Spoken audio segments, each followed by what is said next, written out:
Uh-oh.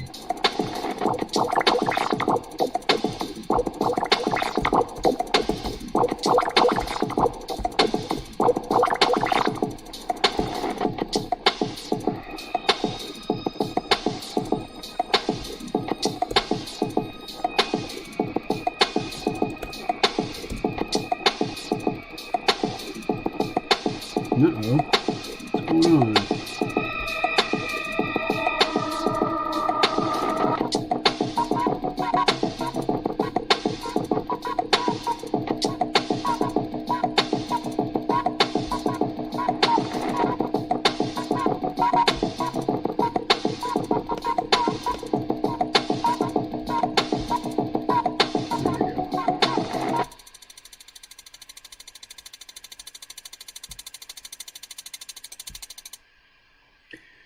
All right, the live stream has begun, but I still need to make coffee. Things can be a little different today. I am going to start playing the most recent episode of the C-Realm podcast. I posted this earlier today. So we won't hear the whole thing here, but you can hear the beginning. If you speak the truth, have a foot in the stirrup.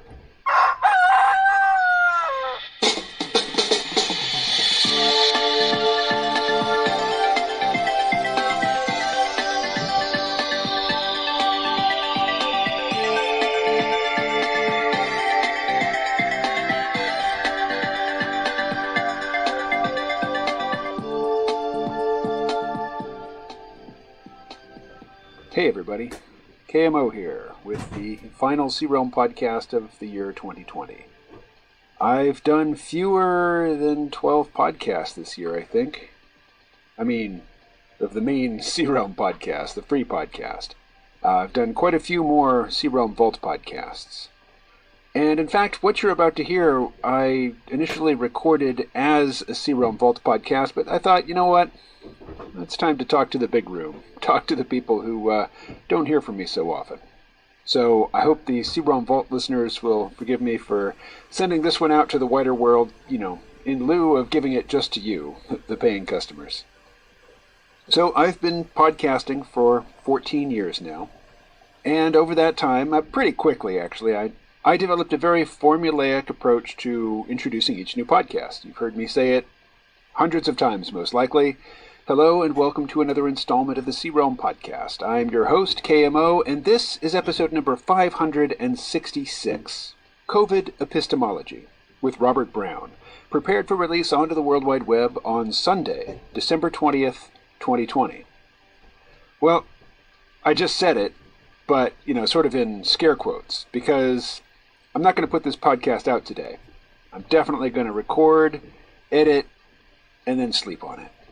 And I want to be really careful, because in this podcast, I'm going to be talking about COVID-19, possible methods for treating it, and the obstacles that the government, the big tech companies, and the mainstream media have placed in the way of doctors who claim to have discovered an effective treatment, an effective early treatment for COVID-19. Now, I'm going to say this, you're going to hear this in my conversation with Bob Brown. I don't have any firmly held beliefs about the effectiveness of ivermectin or any other drug when it comes to COVID-19. I don't have any firmly held beliefs about what you should or should not do in relation to COVID-19.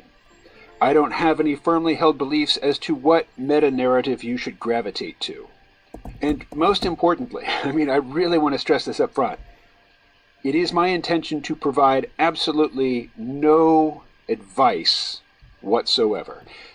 Please consider this podcast my late attempt to just come to grips with this thing. To just examine the different sources of information and what they are saying about the nature of this pandemic and the effectiveness of the various responses to it.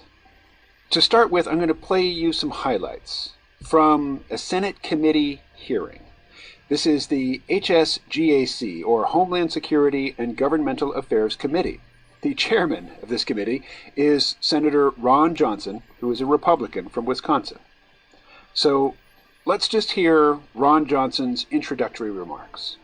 Those who actually treat COVID patients are in the center. Not only have they shown extraordinary courage exposing themselves to the disease, they also have the greatest empathy for patients who experience the fear and loneliness of a COVID diagnosis. These are the medical practitioners, the heroes, that experts in the ivory towers and media have chosen to ignore and vilify. The experts far outside the circle of empathy have developed and supported the current NIH guideline of providing no treatment at all until patients are sick enough to require hospitalizations. As we are all aware, at that point, treatment is often too late. So here we are again, holding a second hearing to obtain and distribute information on what is known about early treatment of COVID. What could possibly be controversial about that? Yet some are calling this hearing dangerous. And instead of waiting until after the hearing to trash this information and our witnesses, the New York Times and other publications have already run preemptive attacks, implying this hearing is anti-vaccine. So let me be clear. This hearing, like the first hearing, is focused on early treatment of COVID. It is not about vaccines. End of story. In my opinion, discouraging and in some cases prohibiting the research and use of drugs that have been safely used for decades has cost tens, if not hundreds of thousands of people their lives. By the time any vaccine is fully deployed, no matter how successful, how effective, how safe, millions more will become infected. With effective early treatment, fewer people will get seriously ill and fewer people will die. So why not give early treatment a shot? What have we got to lose? And finally, why is there such a concerted effort to silence the voices of courageous health professionals promoting early treatment? It makes no sense. The ranking member of this committee is Democratic Senator Gary Peters from Michigan. These were his opening remarks. This behavior damages the credibility of this committee and does nothing to advance the health and the safety of the American people. Sadly, it appears that today's hearing is going to follow the same path, playing politics with public health, and will not give us the information that we need to take on this crisis. The panelists have been selected for their political, not their medical views, and for that reason, the composition of the panel creates a false and terribly harmful impression of the scientific and medical consensus. Now, I certainly welcome diverse perspectives, but we have a responsibility to follow science, to follow facts, not conspiracy theories, and not disinformation. All right, and now finally, before we get into the conversation with Bob Brown, here is one more clip from this highlight reel of the testimony given in person and, by video at this Senate committee hearing. This is Dr. Armand Balboni, MD, PhD. He's the CEO at Apili Therapeutics, Inc. And Apili Therapeutics has their own drug, which they are seeking, they're in the process of getting it approved for the treatment of COVID. It's not a vaccine. It is a treatment. So let's hear from Dr. Armand Balboni.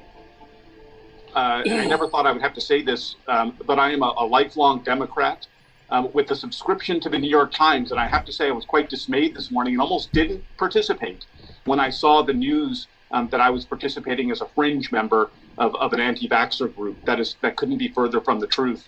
I read further down in the New York Times and saw that 202,000 new cases were presented yesterday in the U.S. And I'm confronted with the motto that accompanied me in over 17 years as a physician and scientist in the U.S. Army: one team, one fight, and mission first. We've got to get this right. I remain deeply concerned with our long-term viability to combat not only COVID-19, but other pandemics that inevitably will happen.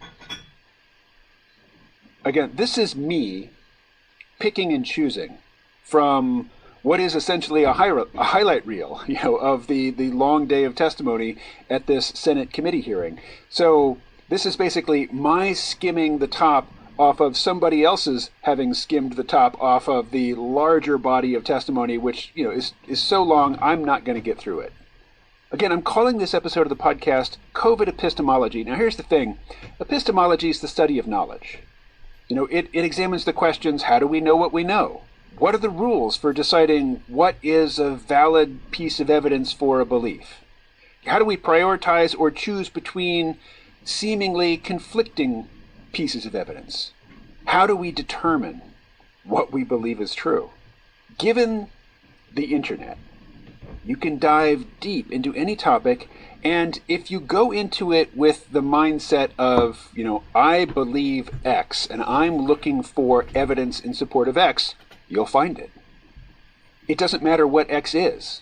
If you're interested in it, chances are other people are interested in it as well, and whatever position you have staked out, somebody else has already staked it out, and they are practiced at articulating it, and they are practiced at finding evidence in support of it.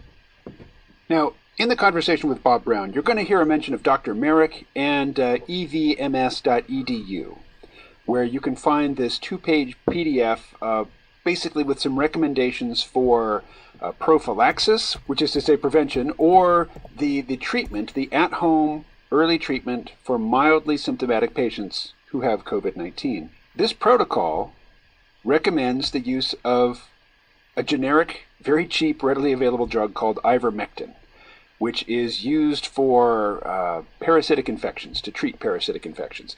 Also, they recommend vitamin C, vitamin D, B-complex vitamins, zinc, melatonin, and ASA aspirin. And according to the various physicians who have been using this protocol, it is claimed, and I have no way of knowing whether or not this is true, that these are very effective early-stage treatments for COVID-19, whereas the FDA and the National Institute of Health recommend no treatment whatsoever for people who are mildly symptomatic.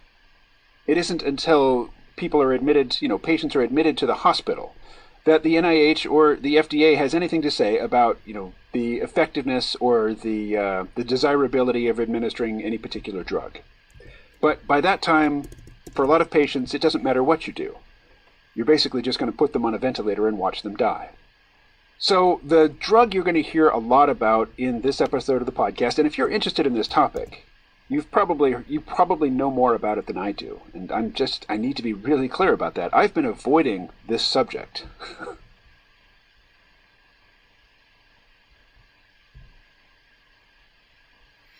All right. Well, I've inadvertently cut the feed there. I'm not going to start it up again. I do need to go back and edit this entry so that these two links actually show up as links. The WordPress editor doesn't do that automatically. Why would something that starts with https:// why would that be a link, right? Anyway, instead, as I mentioned, today's going to be a little different. I am going to do some drawing, but my back is really hurting, and I'm not going to be able to do it for the full 3 hours. So I'm going to need to do something that I can do with a bit more comfort. So right now, let's see, where have I placed it? Here. I'm going to read this article from Bloomberg. Peak oil is suddenly upon us, by Tom Randall and Haley Warren. Would you please go away? I guess I can't make it go away. Oh. A year ago, if anyone in the petroleum business had suggested that the moment of peak oil had already passed, they would have been laughed right off the drilling rig, and rightly so, I would add. Then 2020 happened. Planes stopped flying. Office workers stayed at home. Zooming with the grandkids replaced driving to see family. A year of global hunkering yielded the sharpest drop in oil consumption since Henry Ford cobbled together the first Model T. At its worst, global demand dropped by a staggering 29 million barrels a day. As a once-in-a-century pandemic played out, British oil giant BP in September made an extraordinary call. Humanity's thirst for oil may never again return to prior levels. That would make 2019 the high watermark in oil history. BP wasn't the only one sounding an alarm. While none of the prominent forecasters were quite as bearish, predictions for peak oil started popping up everywhere. Even OPEC, the unflappably bullish cartel of major oil exporters, suddenly acknowledged an end in sight, albeit still 2 decades away. Taken together, these forecasts mark an emerging view that this year's drop in oil demand isn't just another crash and grow event as seen throughout history. COVID-19 has accelerated long-term trends that are transforming where our energy comes from. Some of these changes will be permanent. It's often difficult to recognize civilization-sized shifts in behavior until after they've occurred. Until the pandemic, none of the major oil forecasters had seen an imminent demand peak. The debate won't end now, especially with signs that the pandemic will ease in 2021. But if we look back from here and see the oil peak clearly in the past, what follows will be evidence of how the energy future snuck up on us. The peak no one saw coming. Energy analysts usually present multiple scenarios.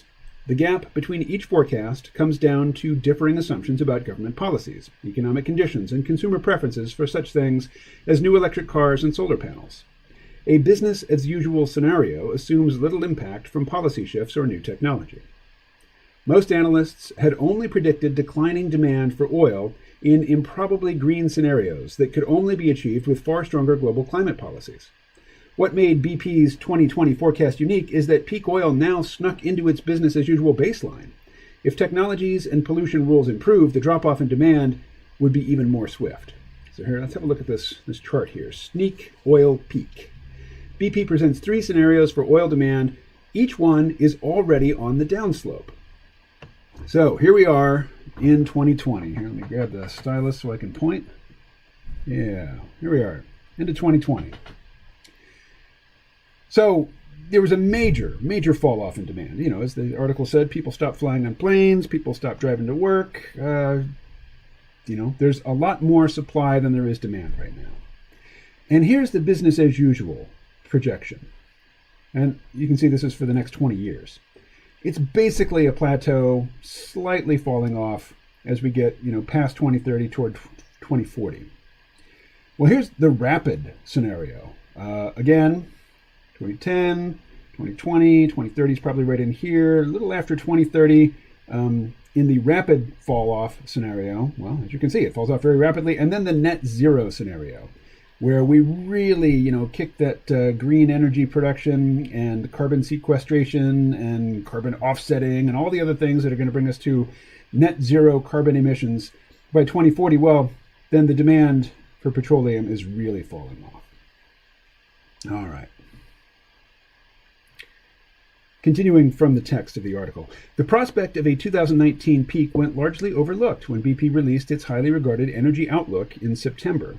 Pinpointing it was made more difficult by the fact that the company hadn't yet included the latest real-world energy data from 2019. The chart above updates the outlook with BP's own oil figures for last year. It also presents estimates using BP's calculations in exajoules, a more precise measure of energy consumption than a barrels per day figure. Without those changes, BP's scenario suggested oil demand might plateau for the next decade before declining once and for all. BP didn't respond to requests for comment. A shakeup in oil accounting. Like any forecast, only time will tell if peak oil demand happened already or won't come until 2040. That inescapable uncertainty is less important than the newfound agreement that a turning point is here. Okay, I'm going to pause here, because this is my major point when it comes to this article. Back when I first got interested in peak oil, 2007, peak oil was defined as the time when the supply could not keep up with the demand, and there would be catastrophic consequences as a result. The idea that demand would fall off while supply was still strong was seen as so optimistic as to be hopium, as to be just contemptible by people who were interested in peak oil. The idea that demand falling off before supplies are limited or constricted, calling that peak oil is ridiculous. That's the opposite of peak oil. Now, it might be peak demand, but the phrase is peak oil. The phrase is not peak demand. Peak oil supply. Okay, continuing. The list of energy analysts who now foresee a peak in oil demand, keeps growing. It includes Norway's state-owned oil company Equinor, peaking around 2027-2028. Norwegian energy researcher Rystad Energy, 2028. French oil major Total SA, 2030. Consulting firm McKinsey, 2033. Clean energy research group Bloomberg NEF, 2035. And energy industry advisors Wood Mackenzie, 2035. The exporting nations of OPEC put the peak in 2040, while acknowledging that its new forecast might still prove too optimistic for oil.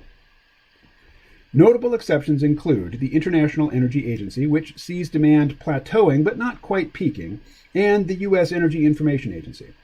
Both these agencies advise governments on policy. So, revising down. Forecasters see a different future for oil demand after 2020. So, the gray is the 2019 outlook, and the green is the 2020 outlook. So here's some of the players just mentioned. Rystad. They see the peak in 2028, and then as we move toward 2025, it falls off very rapidly. Bloomberg NEF. They see the peak in 2035, and then falling off more gradually than, say, the Rystad estimates. Wood Mackenzie. Looks like a peak in 2035, but plateauing from there. And OPEC. Now, OPEC is the one I take least seriously, just in terms of their, releasing honest data. But they see a peak in 2040. So they see growing demand. From here, they see a continued growing demand. I am not sure why they see that, but anyway, let us continue. Fatih Birol, who leads the IEA, said oil demand can only come down with stronger government policies promoting electric cars and regulating petrochemicals. Even though a peak isn't guaranteed, he told Bloomberg, quote, "The value of oil is going down," close quote, and the oil-dependent economies have, quote, "have to prepare themselves before it's too late," close quote. The year that lasts a generation. Oil prices rose this November, boosted by positive data from coronavirus vaccine trials and recovering demand in Asia. The sooner an effective vaccine can be deployed, the sooner the world can return to some picture of normalcy. But what will that look like? Quote, "We're not going back to the same economy," close quote. U.S. Federal Reserve Chairman Jerome Powell cautioned in mid-November, quote, "We're recovering, but to a different economy," close quote. That new economy means people will continue working from home more. Will continue working more from home, traveling less, staying in to binge on digital programming. About 2/3 of COVID's impact in oil demand will be from setbacks to the global economy, according to BP's estimates, and 1/3 will be from permanent changes in behavior. Okay, let's review that last sentence. About 2/3 of COVID's impact on oil demand will be from setbacks to the global economy, which is to say, the damage done to the global economy by, the enforced shutdowns is going to last a long time, and it's going to be a much bigger deal than just the changes in people's expectations and behavior. Which is to say, just assuming you're never going to go to the movies again. You're going to be watching stuff on Netflix. And, you're going to be traveling a lot less and Zooming a lot more. So have a look at the chart here. The pandemic's blow to oil isn't going away. BP predicts that a hobbled economy and changing behaviors will ripple out for decades to come. Impact of COVID-19 on oil demand. So by 2025, demand for oil will be down 3.4%, and by 2050, it will continue to go down. It'll be down a total of negative 4.5%. Well, it'll be negative 4.5%. It will be down 4.5%. Impact, if it isn't brought under control. So if the damage to the economy is allowed to spiral out of control, then by 2025, demand will be lower by 4.8%, and by 2050, it'll be lower by 11%. 2050 is still 3 decades away. For demand for oil to fall by 11% over 3 decades, that is a very far cry from the zombie apocalypse. I'll just put it that way. Pausing to drink coffee. I should also put the chat up, just in case anybody wants to throw in their 2 cents. Oh, the chat is here, and I will see a little icon if anybody posts. All right. The gap between BP's predictions for declining demand and the more bullish forecasts of OPEC and the IEA can't be explained by economic outlooks or remote work. Instead, it comes down to different readings of another shift clearly visible this year: drivers switching to battery-powered cars and trucks. Transportation slurps up more than half of the world's crude, and 3/4 of that goes specifically to wheels on the road. Forecasts for electric vehicles end up shaping the outlook for oil. Oops. Electric cars didn't break for COVID. For the first 9 months of 2020, car sales cratered. Every major automaker was affected, with notable exception of Tesla. The electric automaker sold more cars than ever before. Even as the rest of the economy stood frozen, Tesla posted its longest stretch of profitable quarters and ended the year with inclusion in the S&P 500 stock index. Okay, I'm going to pause here, and I'm certainly no, analyst. I'm not an analyst for car companies or electric car companies or anything of the sort. But just what I know as a mildly interested observer of Tesla is this: Tesla can't produce enough cars to meet the demand for them. You don't go to the Tesla dealership and say, "I'll take that one," and drive away that day. You go to the Tesla dealership and you say, "Please, sir, may I have a Tesla?" And they say, maybe. Why don't you put down a buttload of cash and we'll put you on the waiting list, and maybe you can have a car in 6 to 18 months. So the fact that Tesla didn't see any slowdown in its sales, because of COVID, it doesn't really mean, I think, what Bloomberg is suggesting it means here. What it means is there's a huge lag between the time when you commit to buying a Tesla and the time you get it. And just because there's a pandemic out, when your Tesla is available, you're going to go pick it up. A closer look at the data shows it wasn't just a Tesla story. Electric vehicles in general managed to thrive even as sales of traditional cars broke down. Both Volkswagen and Daimler saw record-setting declines in total sales, even while sales at their EV divisions doubled. Okay, so let's look at this chart. Come on. So, PSA Group, total auto sales, negative, almost 50%. But their electric vehicle division, up 1,284%. Ford, they've fallen off, looks like about 38, 39%, somewhere in there, about 40% we'll say. But their EV sales, up over 50%.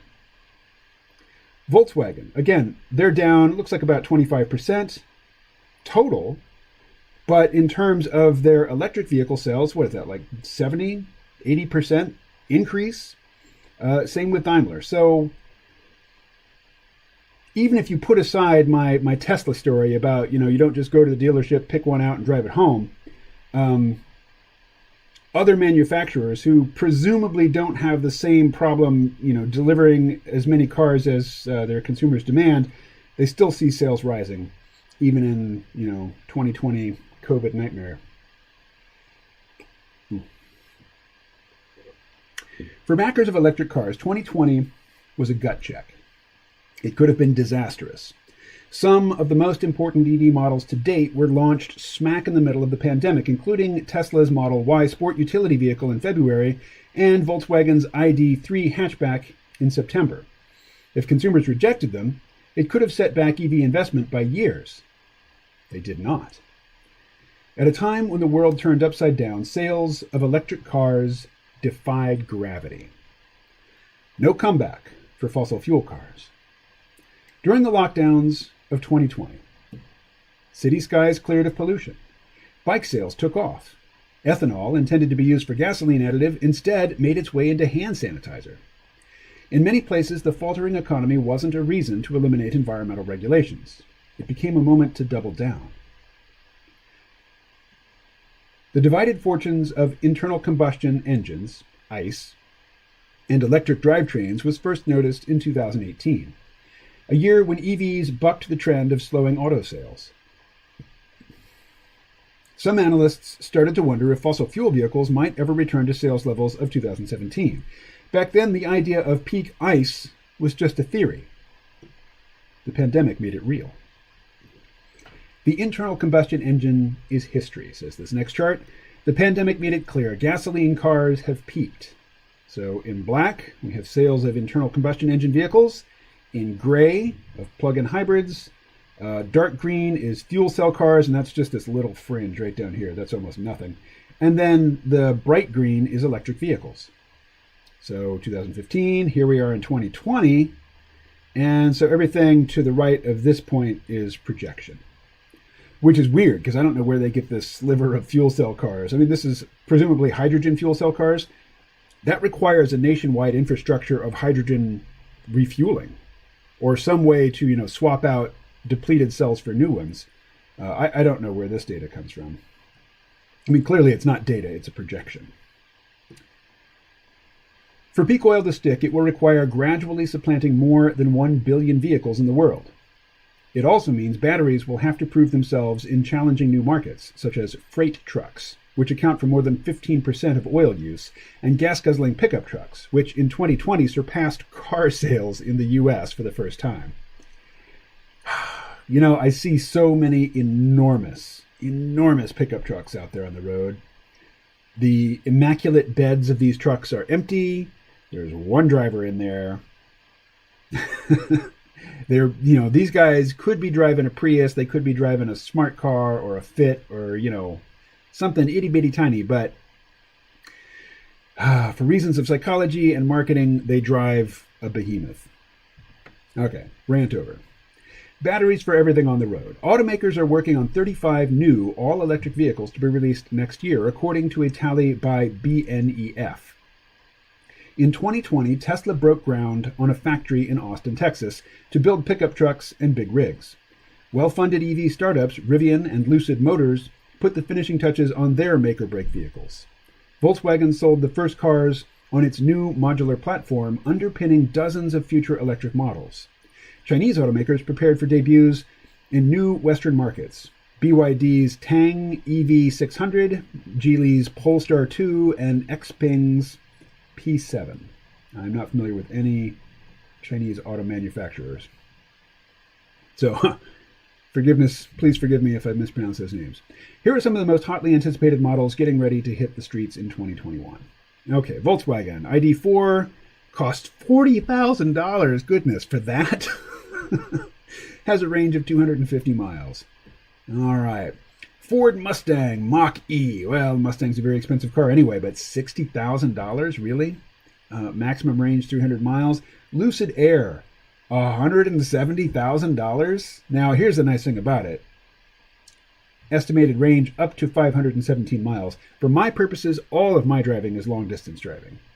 So for me, if a battery doesn't keep me on the road and moving toward my destination all day, it's not ready for prime time. And at $170,000, it'll never be ready for prime time. And here's an interesting thing. It's ugly as sin. But the Tesla Cybertruck, maxing out at $70,000, 500 plus miles maximum range. All right, now we're talking.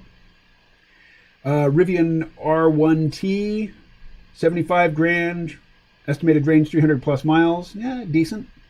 So I'm not going to go through every single one, but I am going to skip down here to the bottom row because, another article of faith, long held, fervent faith in the peak oil community was, yeah, you might be able to electrify personal transportation, but trucks absolutely positively have to run on diesel. Well, here's the Daimler Freightliner by eCascadia. Cost, of course, off the charts, not anything you or I could ever contemplate, purchasing for ourselves. But 250-mile range, that's not good enough. I mean, maybe for local around town, last mile sort of transport, that would be okay. But for over-the-road, long-haul trucking, 250 miles, not good enough, except there's already a network of fueling stations designed for big rigs, all across the nation. So how difficult would it be to, take those existing facilities and add to them a battery swap out? Alrighty, and the Tesla Semi. This is wild. Look at this. Estimated cost $180,000. I mean, there was a passenger car in the list above that cost that much. estimated range 600 miles. That works. I mean, if these figures are true, if these figures are true, that will work. All right. Battery cars achieved a price parity milestone. Batteries are a technology, not a fuel, which means the more that are produced, the cheaper they are to make. In fact, every time the global supply of batteries doubles, the cost drops by about 18%, according to data tracked by BNEF. Historically, EVs have been more expensive to build than gasoline cars. That's changing. The past year saw the first companies reaching the holy grail in battery packs, a cost of $100 per kilowatt hour. That's the point that analysts have long believed will bring the cost of building electric cars in line with similar gasoline-fueled vehicles. After that, EVs will only get cheaper. Volkswagen, the biggest automaker by cars sold, confirmed that its batteries have reached the $100 threshold for its 2020 ID3 sedan and upcoming ID4 compact SUV. China's CATL, the world's biggest battery supplier, also claimed $100 battery nirvana as it struck deals across the auto industry. Not to be outdone, Tesla hosted an elaborate Battery Day event in September. The audience watched from a parking lot full of Teslas as CEO Elon Musk showed off plans to manufacture battery cells, a first for any automaker, and to reduce battery costs by 56% by 2023. Even if Musk's estimates are a few years too optimistic, as they sometimes are, it would still put Tesla years ahead of mainstream industry forecasts. All right, here's another chart. Achievement unlocked. A magic number for batteries. In 2020, some batteries were built for $100 per kilowatt hour, paving the way for EVs to become the cheapest option. So yeah, Elon Musk, his very popular cars, these are toys for the rich. These are status symbols. These are feel-good sops for rich people who, want to think that they are superior to people who can't afford to buy electric vehicles. But, again, the more of something you build, the cheaper it becomes per unit. Per unit cost drops as total production increases. And I have no particular expertise. I can't say exactly why $100 per kilowatt hour is, the magic threshold. I find that suspicious, given that, 100 is a very round number. It is the roundest of round numbers, you might say. But let's have a look. In 2010, the industry average cost per a battery, I guess, was, let's see. Note, Tesla's prices come from 2016. Yeah, okay. So in 2020, some batteries were built for $100 per kilowatt hour. Here we are, 2016. Where's 2020 on this graph? This is not a very clear graph. Where are the numbers for the years? Oh, here we go, 2020. Here we are, right here. All right, $100 per kilowatt hour. Back here in 2010, it was $1,100 per kilowatt hour to build batteries. So as you can see, the price is dropping dramatically. And it will continue to drop, although not as dramatically. Mass market EVs become possible only with the falling price of batteries. What comes next could be a virtuous cycle of cost declines. As battery prices improve, customers will snap up more electric vehicles, making battery prices even cheaper. Europe's electric push. Europe has taken back the electric vehicle crown from China. This year, tough new EU fuel efficiency regulations kicked in just before the virus did. Consumers responded. In oil-rich Norway, more than 70% of new cars sold in 2020 came with a plug. EV market share across Europe soared to 11% of all new cars in the third quarter, nearly doubling the adoption rate in China. All right, so Europe retakes the EV lead. Two views: market share of electric cars versus total quarterly sales. So we're comparing Europe in green to China in black. So here we are way back in 2016, and here we are today. Again, China's in black, so here, what's this? Probably like 2018. China was just going bonkers, a steep climb in electric vehicle sales. And Europe, not so much. But now, with Europe's new, or was it just, which country had the Norway? I don't know. Somebody just put in some stringent new, Norway. So it's across the EU. EU fuel efficiency regulations kicked in. Okay. So when those new fuel efficiency regulations kicked in, look at the portion of market share for electric vehicles. Look how it jumped. All right. For the first time For the first time in 3 years, Europe sold more EVs than China. Boom. 371,000 in Europe compared to 327,000 in China, and China's got a lot more people. Under Europe's new fuel efficiency rules, companies that fail to reduce their emissions must pay steep fines or else pay a company with cleaner cars to pool emissions and avoid the fees. That option has been a boon for Tesla, creating a revenue stream big enough to pay for its first European factory. Tesla broke ground in Berlin during the pandemic and will start producing cars there next year. In China, meanwhile, the pandemic provided an unexpected boost for EVs. As part of a pandemic stimulus, EV subsidies that were set to expire in April were extended through 2022. Then in September, the country shocked the world with a pledge to eliminate the net carbon dioxide emissions of the world's most polluting economy by 2060. Japan and South Korea followed, vowing net zero emissions by 2050. The last geopolitical piece to fall into place in 2020 was the U.S., which is responsible for burning 1 out of every 5 barrels of oil in the world. President Trump has pulled the U.S. from the Paris Climate Accord, slashed vehicle efficiency standards, and allowed clean energy subsidies to expire. Then he lost the election. One of President-elect Joe Biden's first moves afterwards was to name former Secretary of State John Kerry as Special Envoy for Climate, a new cabinet-level position. Kerry, an architect of the Paris Pact, vowed to rejoin it on the new administration's first day. A push to set a 2050 end date for U.S. emissions and a drive to clean up the U.S. electrical grid are likely to follow. Now, the 3 biggest global powers, the U.S., China, and Europe, are poised to push again on policies that accelerate the transition from oil. Together, the 3 are responsible for burning more than half of all the world's crude. Shifting winds of politics aren't included in most energy forecasts, says Nat Bullard of Bloomberg NEF. The geopolitical backdrop gives further credence to the idea that oil demand will plateau and decline rather than breach new highs. Quote, "This moment we're in has accelerated a lot of change and, amazingly, kept a lot of climate change policy on the books that could easily have been reneged on," close quote, Bullard says. California sets a roadblock for gas cars. There are policy tools available for weaning the world off oil-burning vehicles. One is to simply ban them. Dozens of cities, states, countries, and regions have set such targets to phase out new sales of gasoline cars. This year, California joined the bunch, setting a phase-out goal of 2035. If California were a country, it would rank above Russia among the top 10 car markets in the world. The UK, likewise, moved its goal to 2035, up from 2040 previously.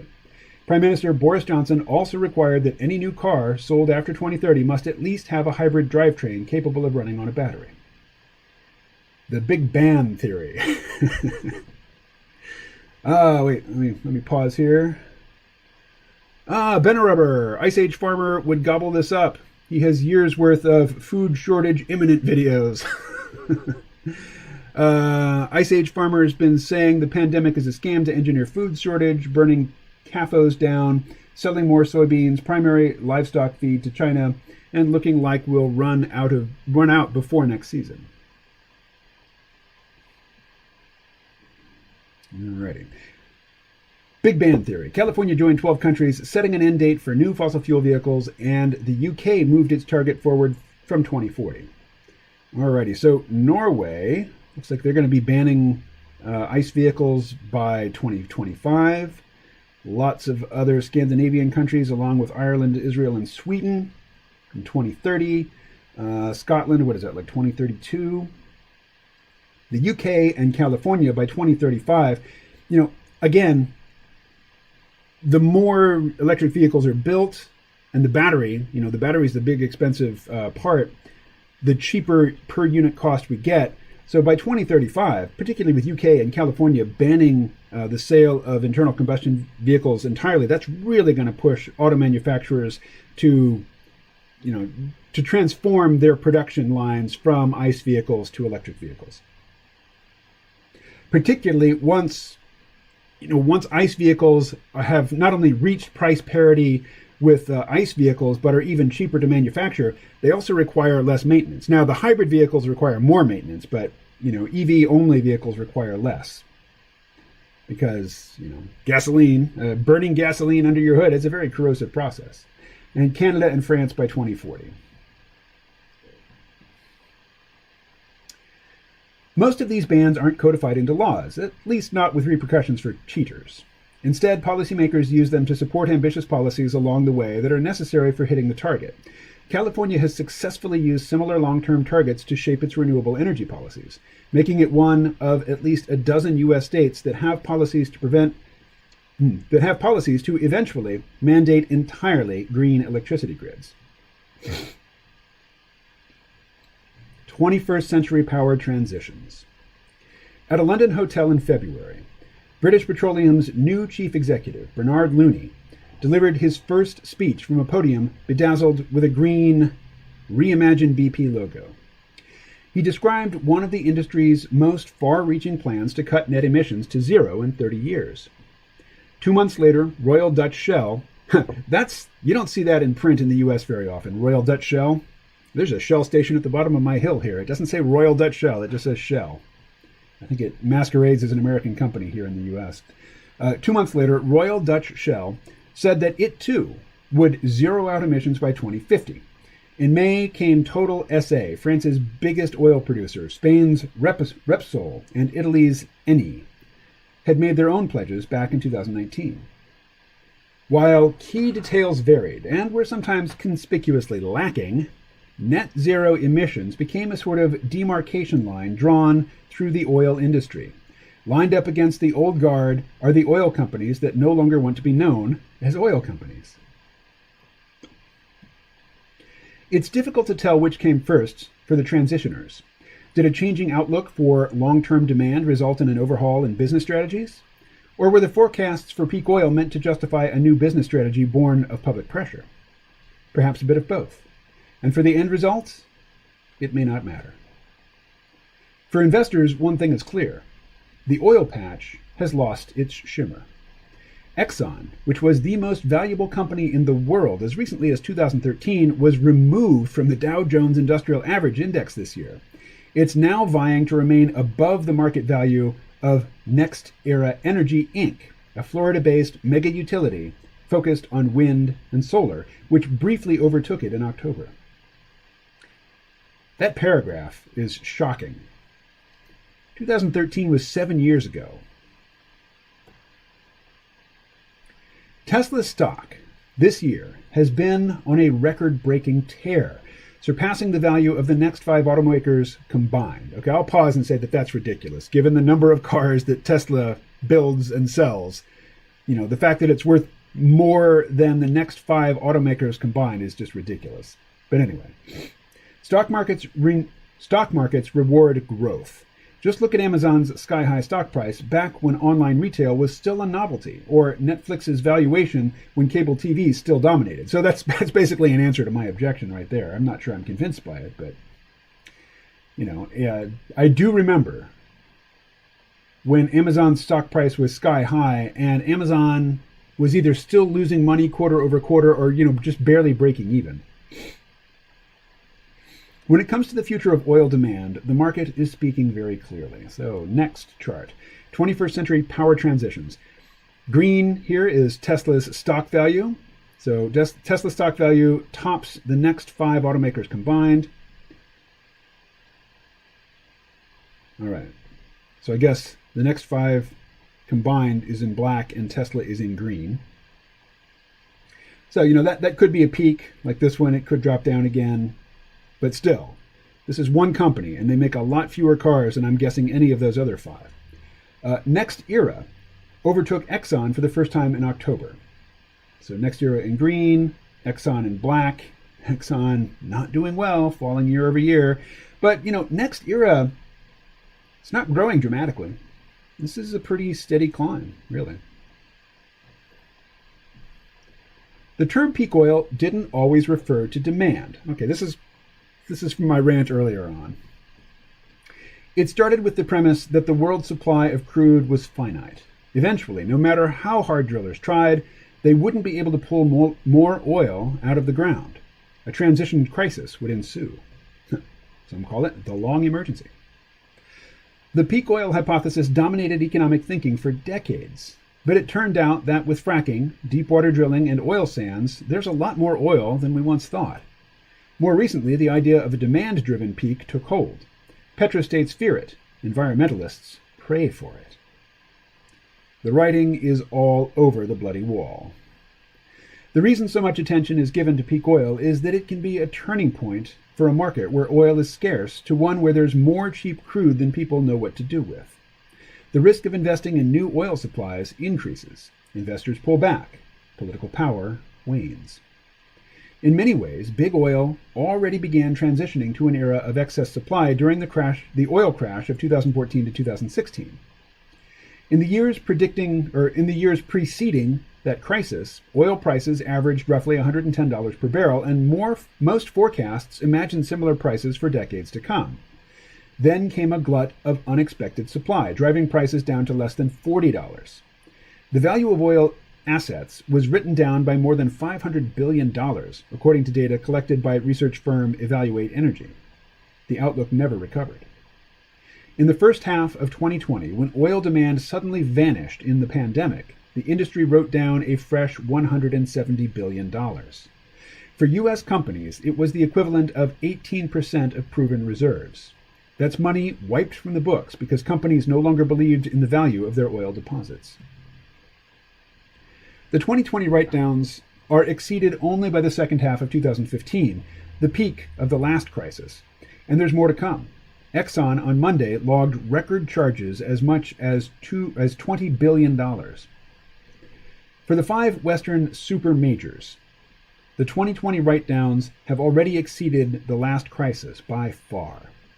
If oil companies were only focused on a short-term pandemic crash, BNEF oil analyst David Doherty believes the response would not have been so severe. These charges are more about faltering confidence in long-term demand. Peak oil. The writing is all over the bloody wall, Doherty says. The future of oil gets a write-down. More than $170 billion wiped from the company balance sheets, with more to come. Wow, look at that. All right. Oops. Most oil forecasts, at least the business-as-usual scenarios, estimate that even if oil demand peaks, it will continue to play a defining role in energy markets for the foreseeable future. Markets for petrochemicals will continue to grow, and both aviation and shipping will be relatively untouched. Don't be so sure. The same market pressures being applied to road transport and moving into... I think that maybe that's meant to be R. The same market pressures being applied to road transport are moving into other industries. Alternatives to petrochemicals are under development. Small electric planes and hybrid aircraft for longer distance are moving out of the prototype stage. It's only a matter of time before tanker ships start running on hydrogen. Once a technology reaches scale and price parity, conditions can change dramatically. That happened with coal, which was expected to dominate for decades, until cheaper natural gas and renewable energy came along. U.S. coal demand peaked in 2008. 9 years later, Peabody Energy, the world's largest coal producer, was bankrupt. Sunshine is the new oil. I think data is the new oil. Anyway, sunshine is the new oil. For the last century, transport fuels and electricity generation have been almost entirely separate industries. Oil was for vehicles. Coal was for power. Drillers versus miners. Petrostates versus power utilities. There was very little crossover. For years, the oil industry has watched what was happening to coal and insisted it wouldn't happen to them. Back in 2015, ConocoPhillips CEO Ryan Lance told Bloomberg it would take another 50 years for electric cars to have a material impact on oil demand, probably not in his lifetime. That was the widely held view just 5 years ago. Few in the oil industry would make that case today. With the electrification of transport, the distinction between liquid fuels and power markets is blurring. Solar power is now the cheapest form of new energy capacity in most of the world, which means that as power markets grow to meet the new demand for EVs, oil is being largely displaced by power from the sun. Forecasting energy transitions is painstaking work. For almost 2 decades, the International Energy Agency's base scenario has consistently underestimated the rise of solar power. Every year, the models expected the rate of growth to level off, for the industry of solar installers to stop hiring. Every year, it did the opposite. This record shows the hazards of basing decisions about the future on today's policies and technologies, especially when history shows that neither stands still. The IEA changed its view on solar this year.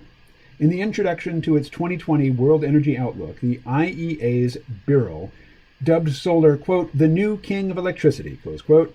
He wrote that, quote, based on today's policy settings, it is on track to set new records for deployment every year after 2022, close quote. So solar, king of electricity. Every year they said solar would plateau, and every year it set new records. So in green here we have the IEA's outlook for new installations of solar. And what are all of these? Different shades of gray. I don't see a key. Oh, I guess it's... I don't really understand this chart. So let's move on. Oh, we're just about done. When discussing their forecasts, energy analysts take great pains to point out that they are not making predictions of what will happen, but rather presenting different scenarios about what could happen. As Birol frequently points out, the timing of peak oil depends entirely on what the world does next. Right, so, assuming that COVID-19 is a natural event and not an engineered event, nobody could have predicted what it would do to the oil markets in this particular year. All right.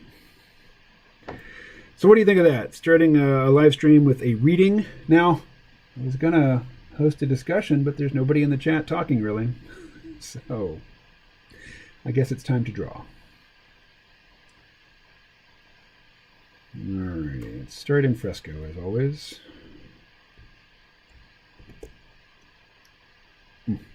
Actually, I'm going to throw on some music and refresh my coffee, which is gone tepid. Let's see.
Ben Rubber says, oh, okay.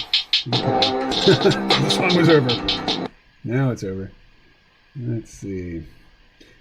I just found out today from your free podcast that you have other podcasts behind a paywall. I thought it was just PDFs and blogs. So I'm a fresh patron today. My wife won't like it. Go on and off. So I don't want to cause any marital strife. Please don't damage your relationships in order to listen to my podcasts. But thank you for subscribing. And yes, listen to a bunch, unsubscribe as needed, subscribe again later. It's all good. All right, so let's take this back over to the other monitor, and let's start a new document here. All right.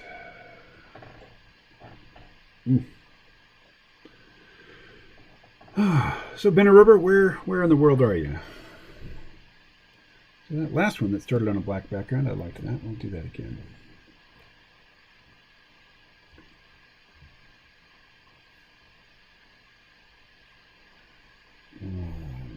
New layer.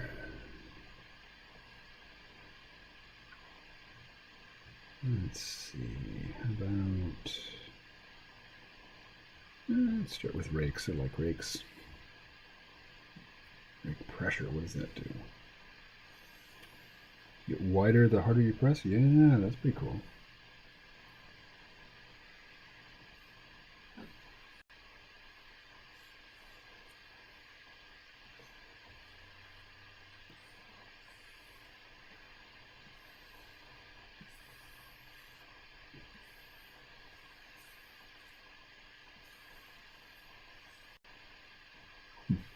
Anyway,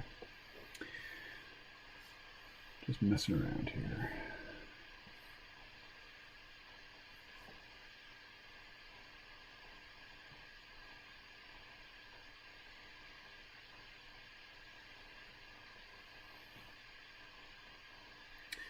Finger Lakes. Oh, New York. Right on.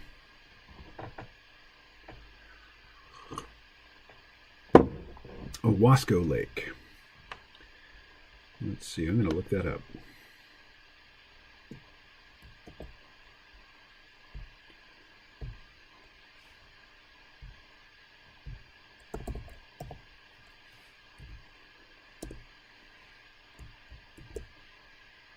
Here's me in Bellows Falls.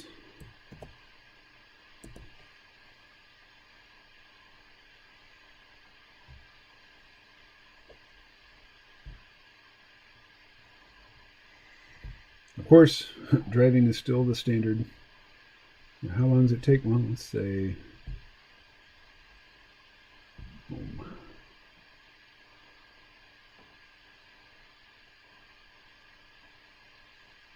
Oh, about 5 hours. Okay. Right on.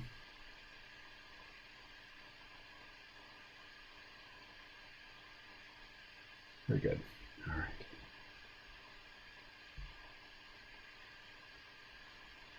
Hey, and it's Dryland Fish. Hey, got the stream on in the background for a while again while seeing to chores. Caught a bit of the peak oil wrap.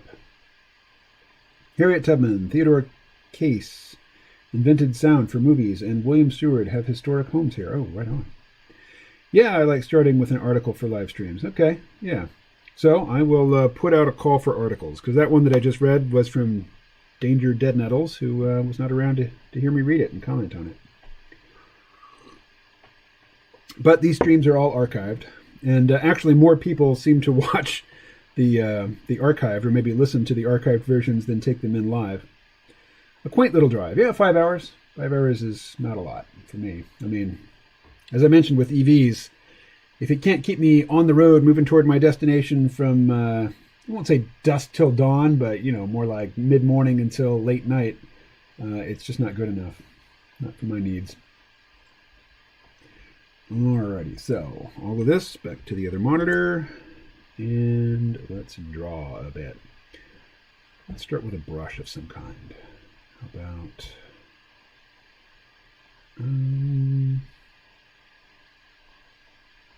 just go with the basics.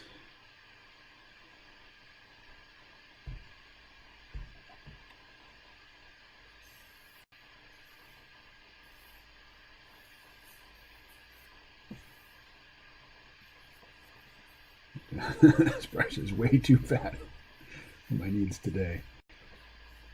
Oh, right.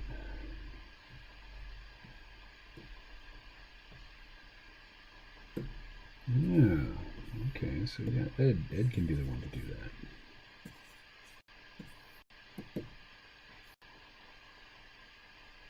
No, I want it to be the pics. That'll be funnier. Okay. I'm mumbling to myself. You guys have no idea what I'm talking about. But as you'll see, as I continue drawing, the character Derek from Geb, he's going to split in two in the next strip. Well, it's not the next strip for you guys, but the next strip that I'm going to make.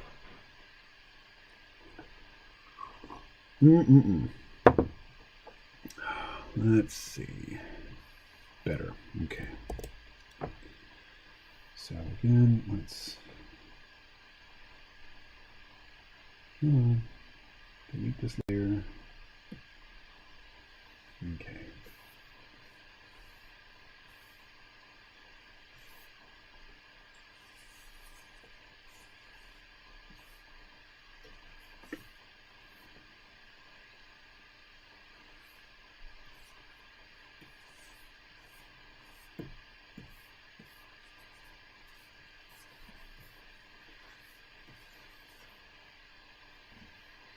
Okay, so that line, whoops, and that one goes like that. Now eye level is way up there. We don't want that. We want an eye level way down here. Ready? So let's start with the eye level and a vanishing point, and that can inform the angle of this bar that he's holding and the door frame. The door frame looks to be about right. Except the doors around here are that shape.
So Benarubber, you heard the podcast today. Do you plan to take the COVID vaccine? Either one of them. And if yes, do you have a preference as to which one you get? And dryland fish for you as well. Do you plan to take the vaccine?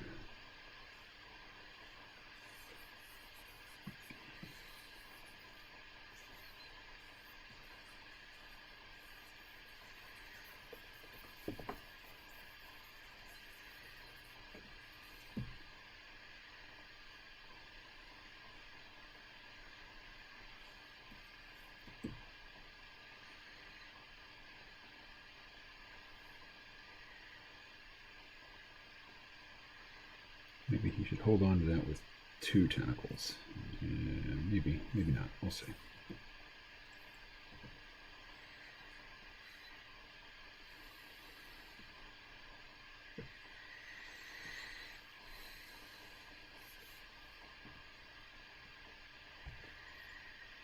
All right. Well, if nobody has any questions for me, I'm going to put on something else to fill the silence here. easiest thing is PodSafe Music, or let's see, maybe I could throw on an episode of the C-Realm Vault podcast. Let's do that.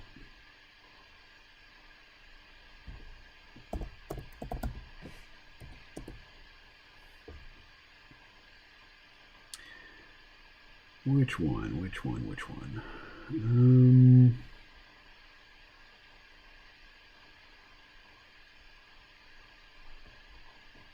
Who's in this one?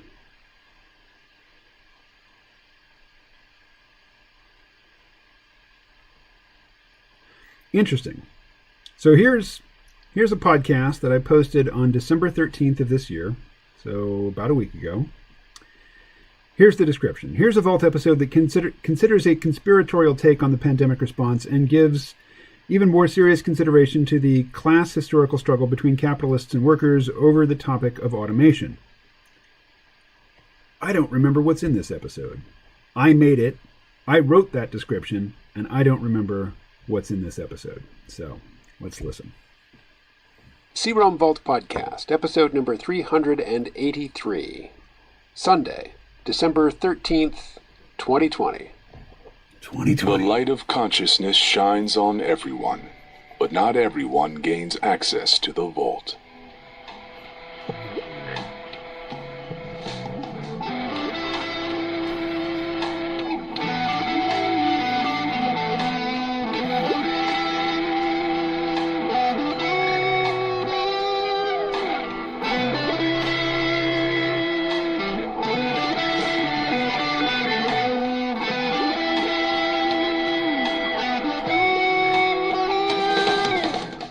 Hey everybody, KMO here, and Danger Dead Nettles sent me something from Dmitry Orlov today, and I read it, yeah. and Now I I remember. nodded at parts, and kind of rolled my eyes at parts, and I was going to come here and just read the whole thing to you, figuring Dmitry wouldn't mind. I mean, if it's a publicly available post, so what if I, put it to music, as it were. And then I was situated here at my computer, microphone ready to go, and I noticed, oh no, this is a patrons-only post. Even I shouldn't have seen this. So I'm not going to read it to you. But I will summarize parts of it for you. And basically, Dmitry, he lays out a scenario. He's asking questions and then providing answers. Like, suppose you are the evil masterminds behind the global economy, and you've got some problems that you want to solve. What do you do?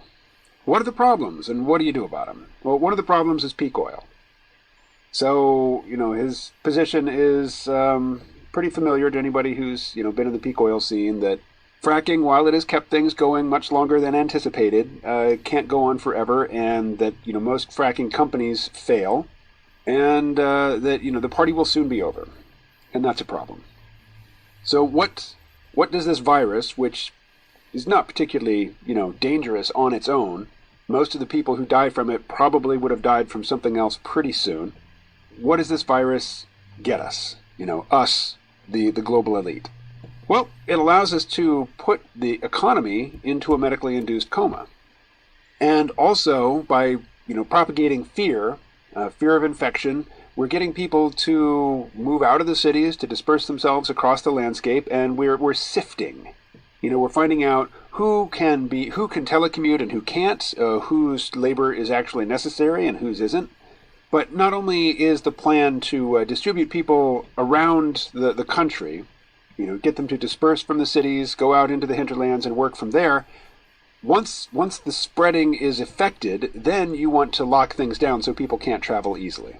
And this is a point I've heard Dmitry make before, just even in, face-to-face conversation, that gasoline is really almost a waste byproduct of the petroleum distillation process, which gives us the actual necessary fuels that are jet fuel and bunker fuel and diesel fuel, to run planes, trains, and automobiles. But big automobiles, trucks, lorries, as you Brits would say. And now that the economy has slowed down and less of those actually essential fuels are necessary, there's no real need to keep people driving around in cars to, take up the what otherwise would have been a waste product, the gasoline. Now, another benefit of distributing people out across the countryside, and rather than having them clustered in cities, is people who are thinly distributed, like I am here, in southern Vermont, they can't really protest. They can't really riot. There's just not the population density necessary to engage in those sorts of activities, which can be threatening to the power of the global elites, or the evil geniuses, as he calls them in this post. Now, the goal of the evil geniuses here is to perpetuate the system. The system as it is constituted and, running at the scale that it was running at before COVID-19 was unsustainable in the extreme. Like, the cliff edge was approaching visibly. So what's the plan? The plan is to shut down parts of the economy that are not necessary to, the well-being of the evil geniuses, and to keep other parts of the economy, which is of use to the evil geniuses, not only up and running, but still growing. So what needs to be shut down? Well, global tourism needs to be shut down.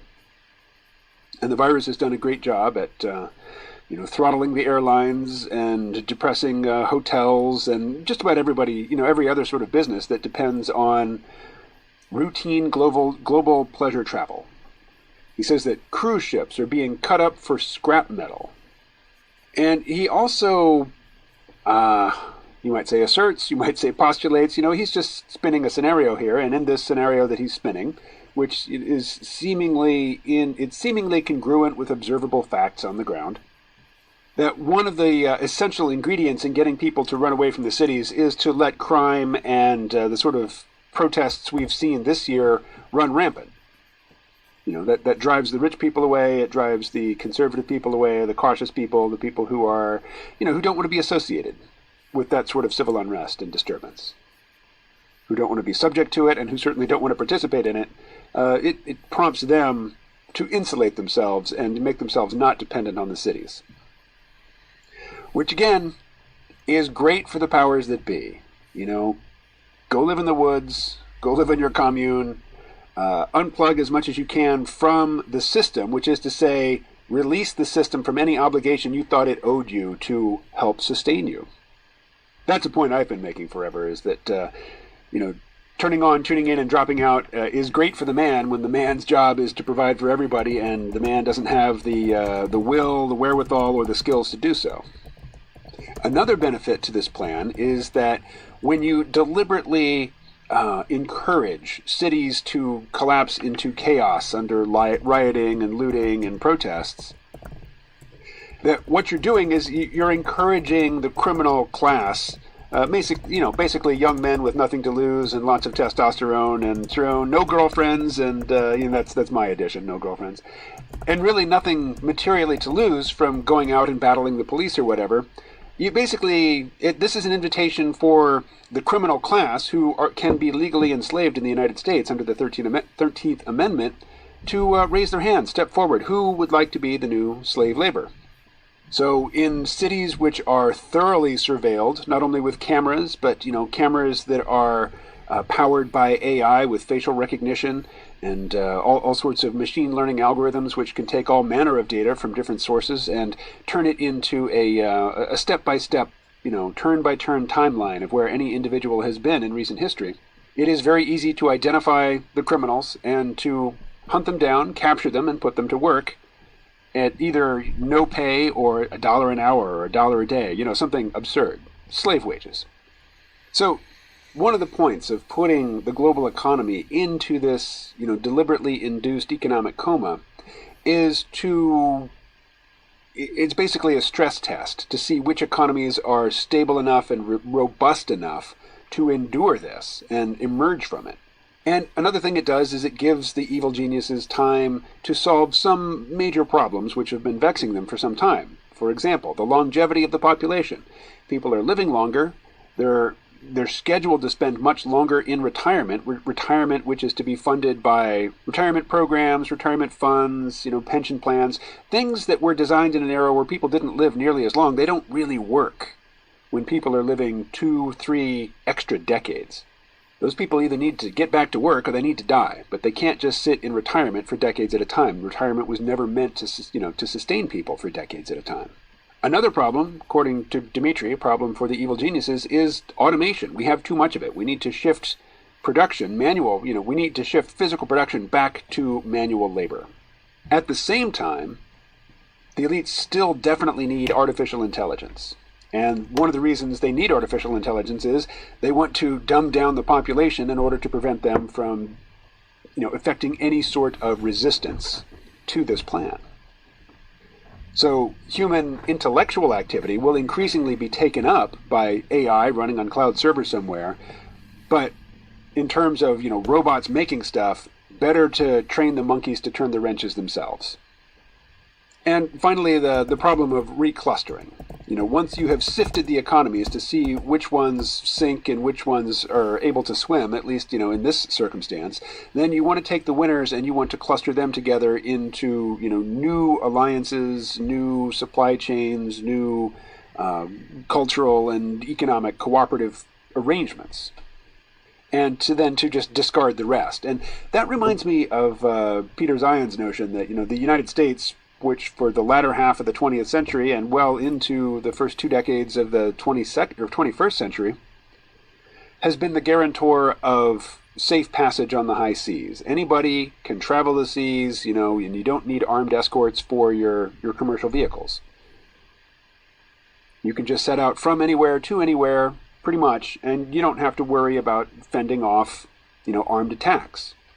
There are a couple notable examples when big oil tankers cruise, down the eastern coast of Africa.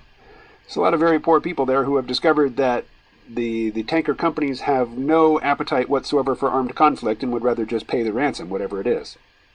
But for the most part, people can ship from anywhere to anywhere, and Peter Zion's scenario that he spins out is that the U.S. is going to step back from that obligation, and we're really only going to protect the shipments to our major trading partners. And two of our biggest trading partners, our most important trading partners, they're connected to us by land. We don't need ocean transport so much to move goods from Canada and Mexico into the United States and vice versa. But the U.S. will still be committed to South Korea and Japan, and thus, and also committed to controlling the Pacific because that's our doorstep, and also to, stifle the ambitions of China to invade or otherwise reacquire Taiwan. So again, I've shifted here from Dmitry Orlov to Peter Zion, but back to Dmitry Orlov. So, the way he's framed this, there are evil geniuses that run the global economy, except for China and Russia, who are the resistance to this evil global cabal of geniuses. But I was reminded of the right-wing conspiracy narrative around Agenda 21. And the idea there was that large parts of, the less inhabited parts of the countryside will be completely cleared out. Everybody will be forced into the cities where they will be, carefully surveilled and monitored. And part of the Agenda 21 conspiracy narrative is that, the evil geniuses are also environmentalists, and they want humans to vacate the landscape so that the landscape can regenerate itself. And there's no hint of that I can detect in Dimitri's scenario here. It's driving me crazy. Where is that file? The interesting distinction I saw between the two was that, the Agenda 21 notion is that people will be forced into cities. And Dimitri's narrative is that people who can flee the cities, who have the means to flee the cities, are being encouraged to do so. And that they will largely be, the intellectual class anyway, the people who will be doing the sorts of work that can be done from anywhere, via Zoom conference and file uploads and, all the tools that we've become accustomed to here in 2020. So I kind of see Dimitri's scenario here as Agenda 21 updated for people who don't have the certain set of cultural values and assumptions that are built into the, the red tribe here in the United States. The idea that environmentalism at all levels is either misguided or, downright evil. Because it stymies the human ability to work hard, acquire property, acquire capital, and improve oneself, and improve one's life and the lives of one's family and loved ones and community. Now that I've, openly compared Dimitri's scenario here to Agenda 21, you could reasonably wonder, if I'm dismissing it as a conspiracy theory. But as I've outlined elsewhere, I probably don't need to go into it again. I think that the idea that you can shut down an idea or discredit it just with the use of that phrase, conspiracy theory, is, it is not respectable discourse. But that's a rhetorical trick, a cheap rhetorical trick, to which I give no weight at all. Dismissing something as a conspiracy narrative simply because, it does not accord with the official narrative. So I think what I'm going to do now is just edit down this monologue a little bit, and I'm going to play it at the beginning of my daily drawing live stream. And I'll see what the people in the chat and what the scheduled guests have to say in response to it, and then I will include some of that feedback into my next recording session. So prepare for a jump forward in time starting right now. All right, well, it's now a couple days later, and I played that recording on the live stream on Friday. In fact, I played it twice. I played it when the live stream first started, and I played it again after a few people had tuned in. One of the people that heard it the second time through was Bronwyn, who decided to be identified as Bronwyn. That is her actual name. She was B on a fairly recent episode of the C-Realm Vault podcast. So she had never heard of Dmitry Orlov. In fact, that's what she's going to say here at the beginning of the comments that I've excerpted from that drawing live stream. So here's a bit of Bronwyn responding to that. Yes. What thoughts leapt to mind as you heard that?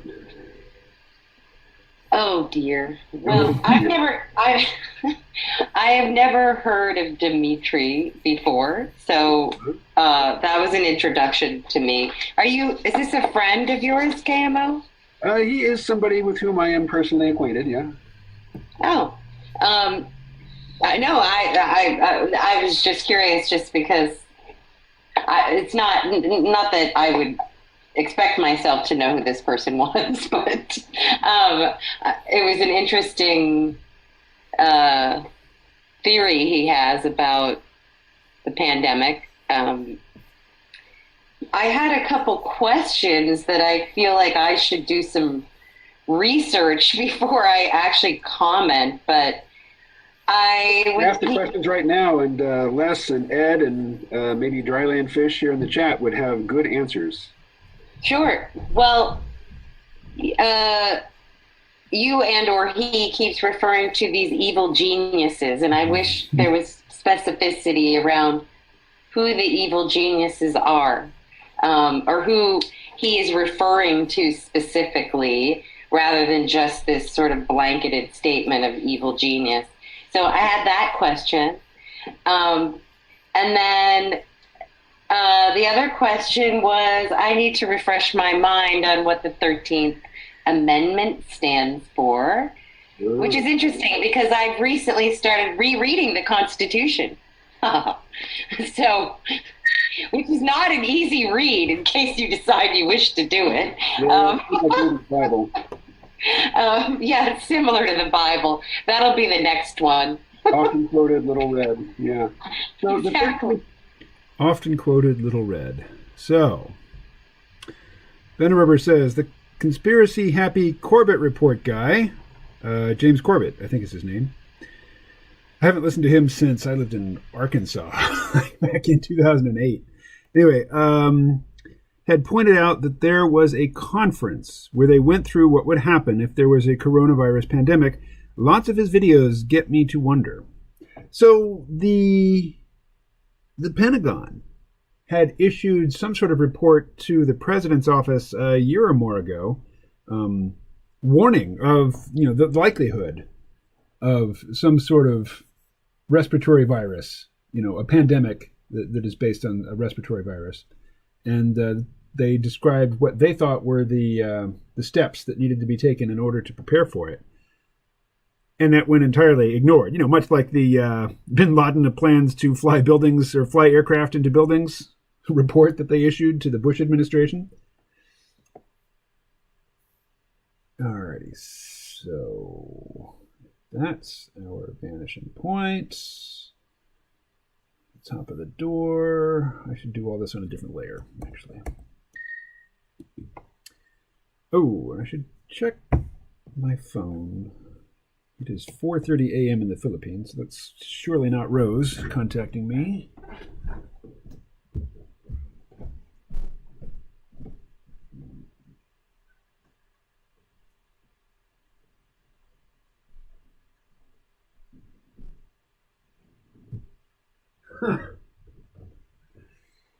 So somebody just sent me a text message.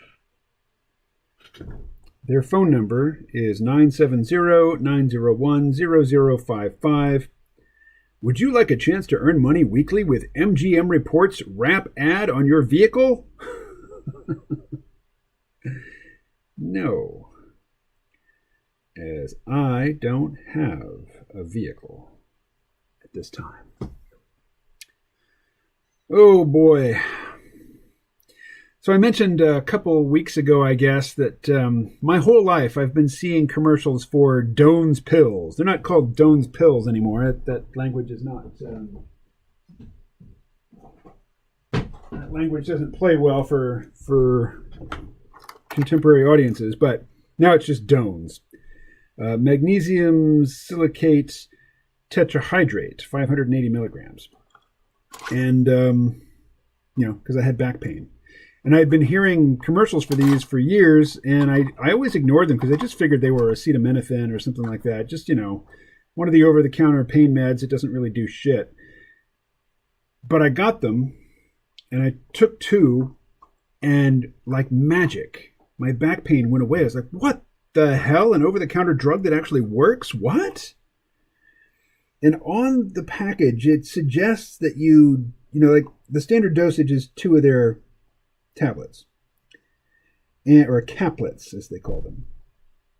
And they say that you should try reducing the dose to see what your minimum effective dose is. And so last week, before a drawing session, I had some pain in my neck. And it's a non-steroid anti-inflammatory. That's what that medication is.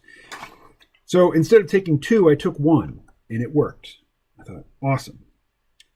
So this morning I got up and my back hurt, and I thought, well, if 1 worked, maybe half of 1 will work. So I took a half of 1, and that didn't do anything.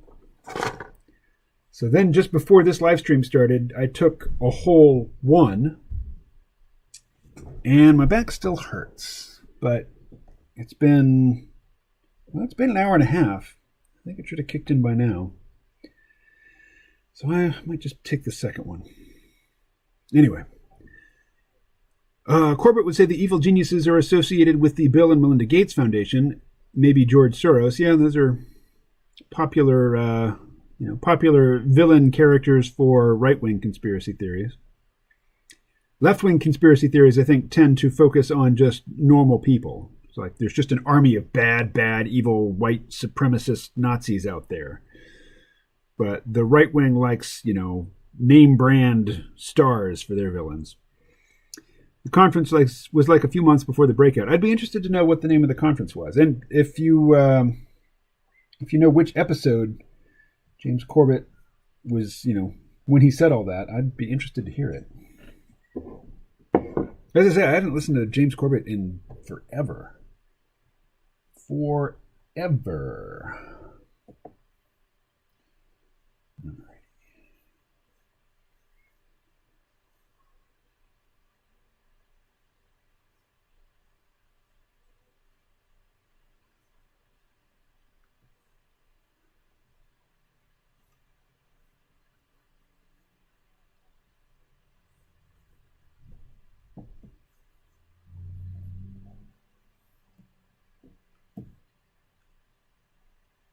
All right.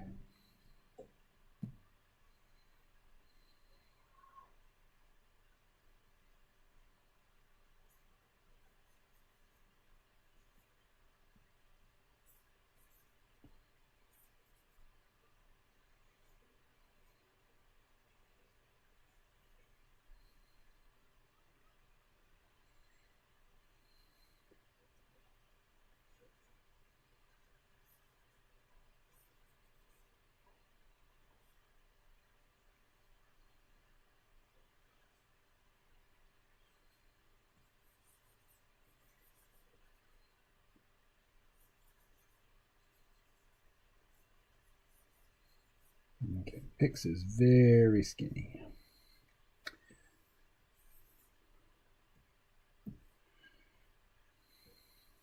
And she does not have wide shoulders. She's definitely not cut from the same mold or Struck from the same mold? That's Joyce. Cast from the same mold? Cast sounds best. Struck from the same cloth? Cut from the same cloth. What's struck? What would be the medium? Oh well.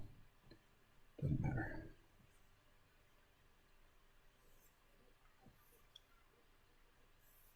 So we want this limb to be nearly straight.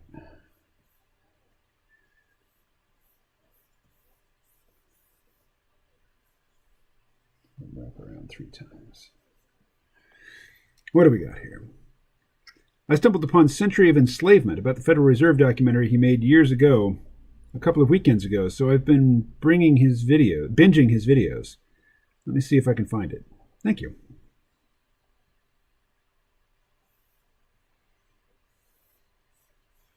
Although I got to say, I don't have a whole lot of interest in Federal Reserve conspiracies these days. Who was it? G. Gordon or G. What was that guy's name? Who wrote The Creature from Jekyll Island? Oh gosh, what was his name? I'll have to look it up. Well, let me just ask. Alexa, who wrote The Creature from Jekyll Island? Creature from Jekyll Island's author is G. Edward Griffin. That's right, G. Edward Griffin. Thank you. Anytime. Hope you have a good Monday. Thank you, Alexa. I hope to. All right. Not only is Pix skinny, but she's short. Kind of drawing her like a superhero fashion model here.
What does she say? Yeah.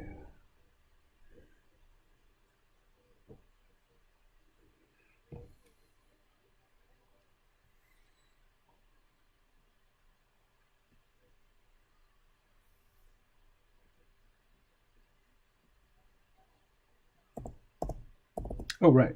I will turn the podcast back on for y'all. Meant to flee the slaves, but what it really did was made corporations into humans or into people, persons. Yes. It states, neither slavery nor involuntary servitude, except as a punishment for crime, whereof the party shall have been duly convicted, shall exist within the United States or any place subject to their jurisdiction. So basically, it outlaws slavery or involuntary servitude except for prisoners. If you've been arrested and convicted, then you can be enslaved, and it's perfectly kosher with the Constitution. Oh, really? Yeah. Well, gee, I know some incarcerated individuals. I'm sure they do feel like slaves, particularly right now, but if they're still in jail. But actually, incarcerated individuals still feel like slaves and prisoners even after they've come out of incarceration. just simply because of the way all the difficulties they put in your path to make yourself become a more normal citizen. They certainly don't make it easy for you to reform yourself back into society. And then, of course, society isn't very welcoming. From my experience of people, close friends, and people that I know who've been incarcerated. Even if the reform system was better, I think society's feelings around people who've been in jail are not very welcoming, and they don't necessarily offer much I can't think of the word, but welcoming is maybe the best word I can come up with right now. Well, I mean, he has an interesting point about what he's talking about. I suppose there are a few things that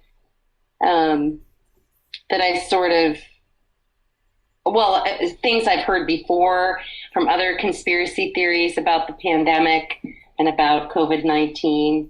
I've certainly listened to Alex Jones and some of his conspiracy theories about the pandemic.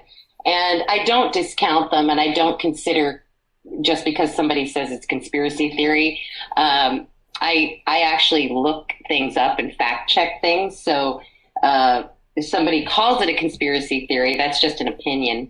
I sometimes actually think some of these conspiracy theories are truth. And I think it's the denial of the general public to want to believe that our government would be doing such horrible things to us. But why wouldn't they? So, yeah, I don't know. I have mixed opinions about many things. I also don't know what Agenda 21 is. That was another question mark that I wanted to take time to look up, but haven't had the moment to do it. Well, why don't you go ahead and look it up now, and I'm going to read through the comments of people who have been... Yeah, sure. I have not had a chance to read them since I've been gabbing, talking too much. Oh, yes. Okay, I see. Evil geniuses. Schwab, Soros, Gates. Yeah, okay, I agree. Those could be definitely evil geniuses. What about big tech? I consider them evil geniuses right now. Big tech, Google, Facebook, Twitter. We could certainly take those three folks off the map. Of course, everybody would shit their pants because they'd be like, oh my God, I don't have internet, social media. Oh no. Sorry. I have really bad opinions about social media and big tech at the moment. Well deserved. Because they're censoring a lot of voices Absolutely. that I think should be heard. Yeah. But I won't go there. Let me Google. Speaking of Google, let's Google Agenda 21. Well, let me spare you the effort. I've got the Wikipedia page up. Oh, geez. KMO, you're so fast. Agenda 21 is a non-binding action plan of the United Nations with regard to sustainable development. It is a product of the Earth Summit, UN Conference on Environment and Development, held in Rio de Janeiro, Brazil in 1992.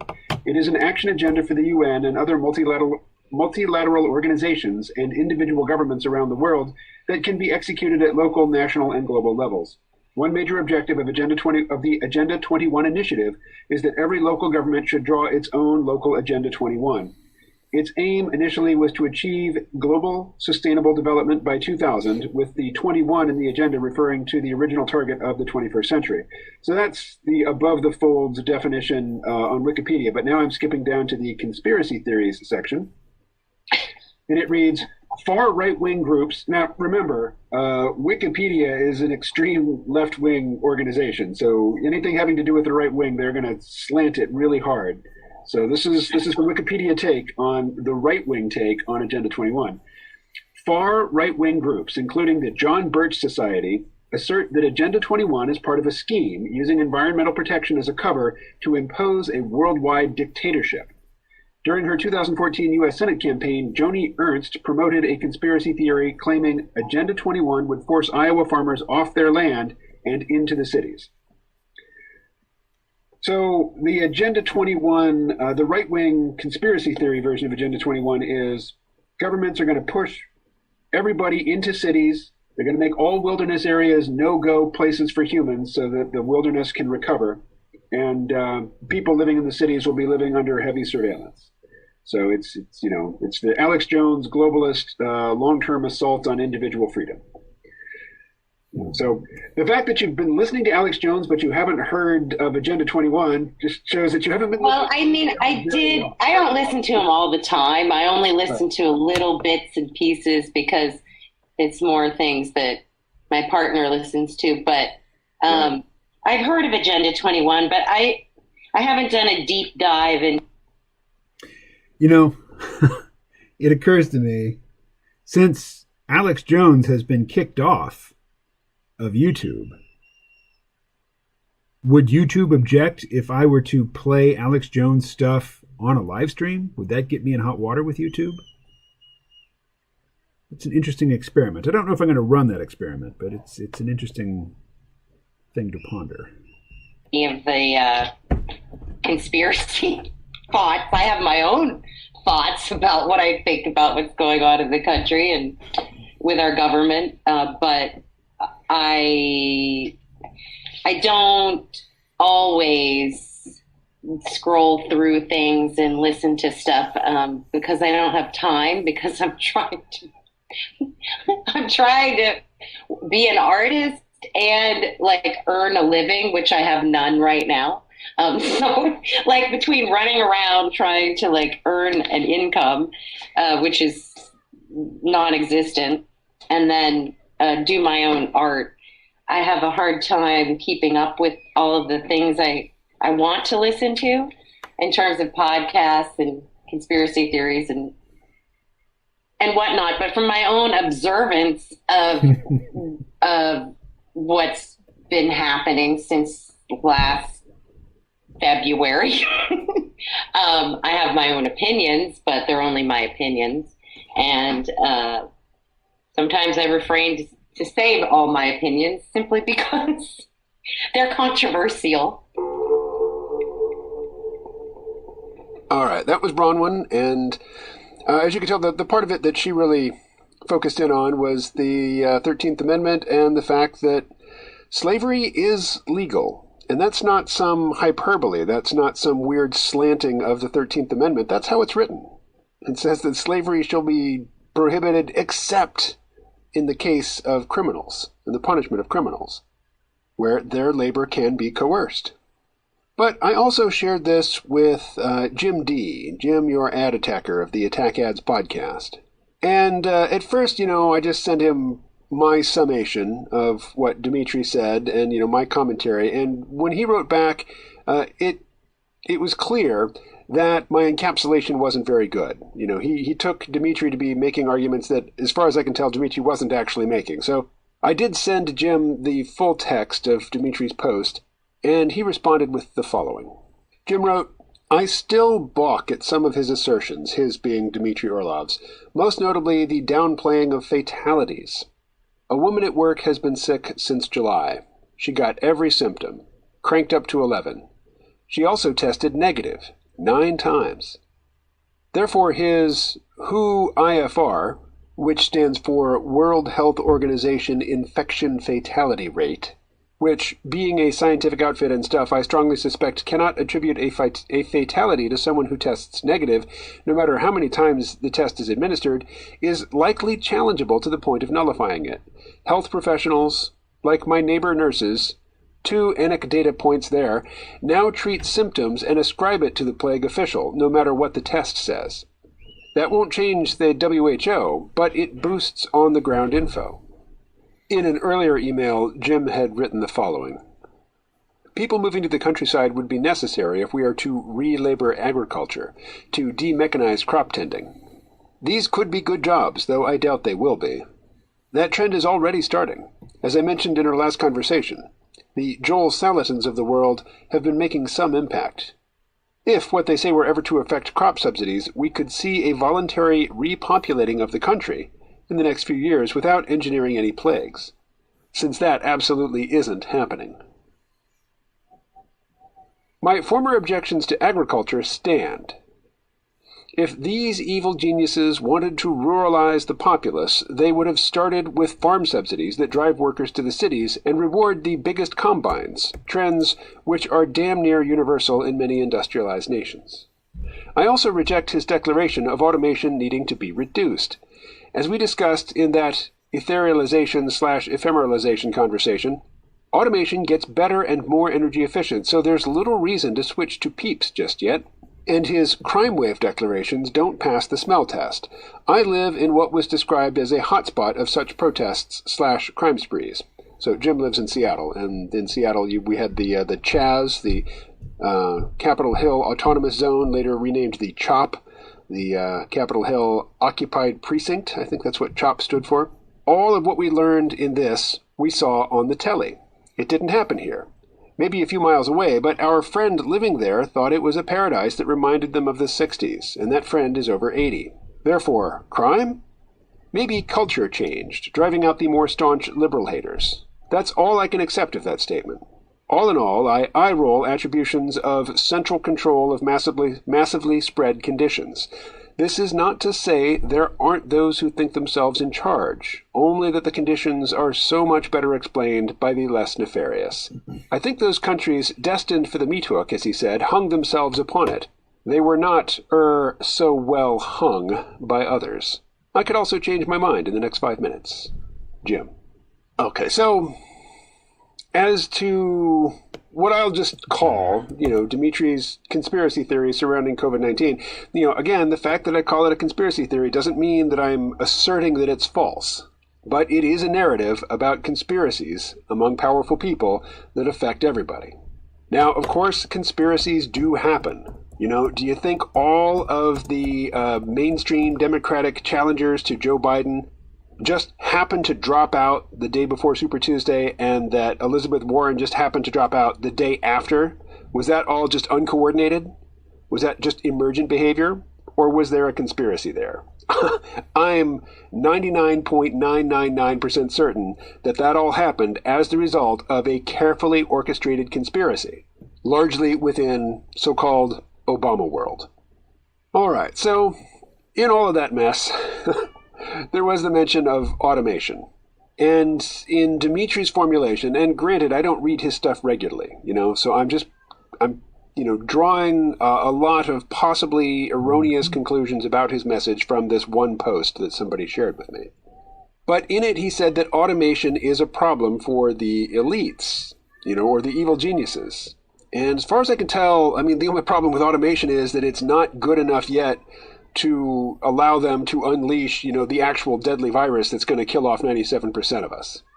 I don't know that such a virus exists, but I'm fairly confident that if one did exist, and if the elites could inoculate themselves against it ahead of time, that they would release it.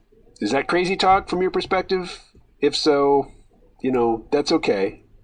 Just take my comments here as a data point, as a dot among many that you can use to draw whatever picture appeals to your psychology. But, of course, I'm very much interested in artificial intelligence and automation, and I've recently listened to the book T-AI, Humanity's Countdown to Artificial Intelligence and the New Pursuit of Global Power. This is by Michael Kanan. Kanan is Kanaan. And it's a pretty good book, but I've listened to a great many books on AI, and there are certain things that all of them feel the need to do, and it takes a while to do all that stuff. Like, what is intelligence? Where did it come from? Let's dive into the human evolutionary psychology and the evolution. All right, I'm gonna stop there. What do you think? The elites, not the top 3%, but the 0.0001%.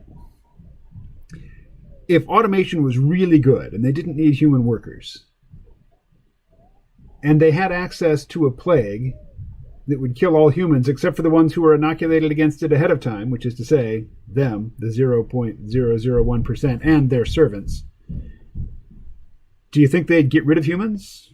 Do you think they would unleash the Kraken? Release the Kraken! Seems likely to me. I mean, they really seem to hate normal people, as Andrew Yang would say. Andrew Yang wouldn't say that the elites hate normal people. He would just call normal people normal people.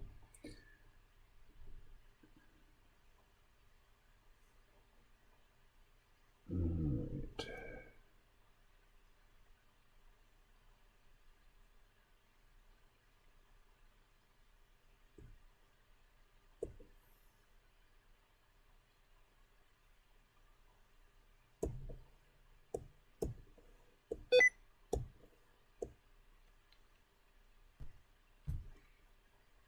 So, not many people listening. Not going to get an answer to my question right now. So, let's see. Alex Jones. How to listen. Of course, if I play Alex Jones here on the live stream, we're going to hear loads of commercials. Yeah, I can just go to Infowars.com and there's a player right there. I can just hit that button. Freedom and justice. Freedom and justice. Just us. Just us. As Owen made the point before, the Bidens get free ride. Crimes they commit don't count. You're going to start seeing a real revolution and an evolution. So I want to wish everybody a Merry Christmas and a Happy Holiday. And great being on InfoWars, and I support what they do, and I support freedom, justice, and peace.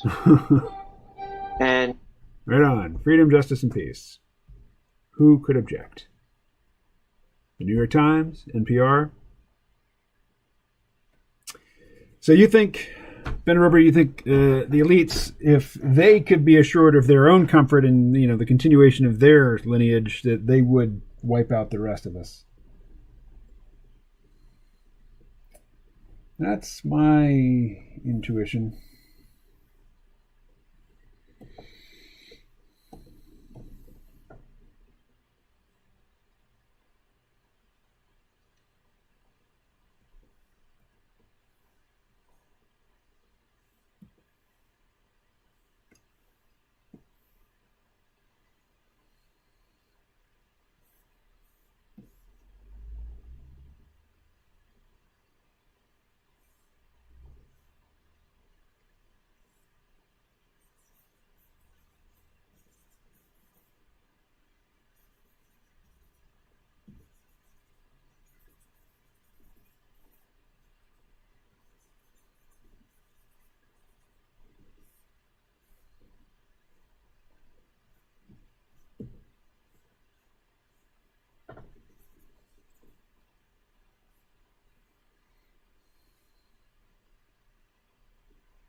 Let's pop back over to Fresco.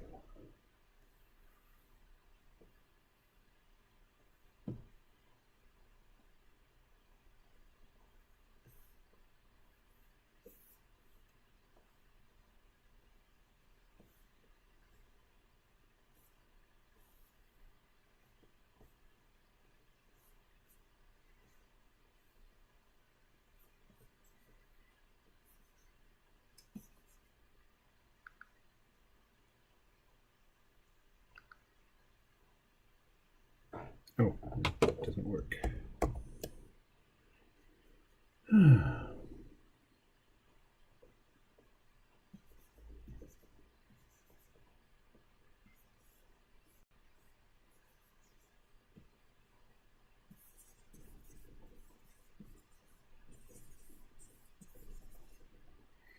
It's exciting to think about the wildlife coming back. There are over 50 dams from where I live, and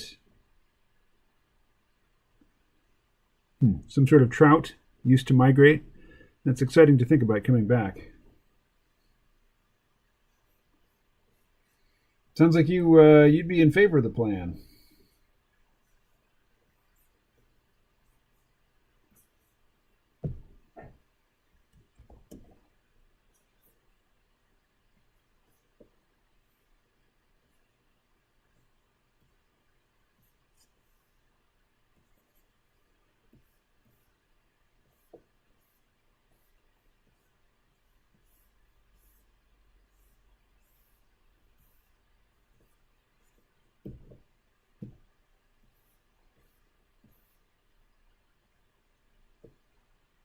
got some serious lag going here. Lake Ontario watershed has overgrown its straitjacket for sure. Flooding seems to be getting worse.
The fish that eat in the ocean fatten up and come back. It's an amazing pulmonary system of nutrients that we've screwed over.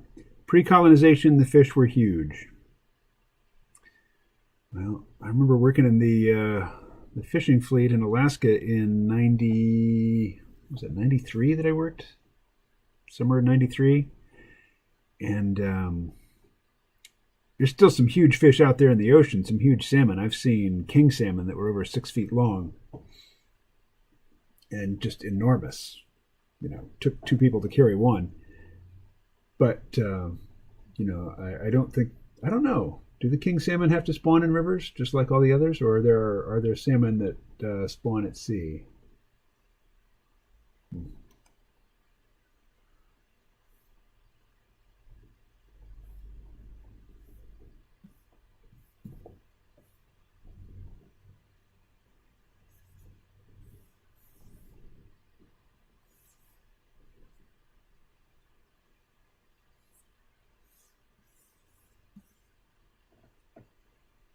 He's got to step out of his iron diaper, I think. I'm just not going to include that.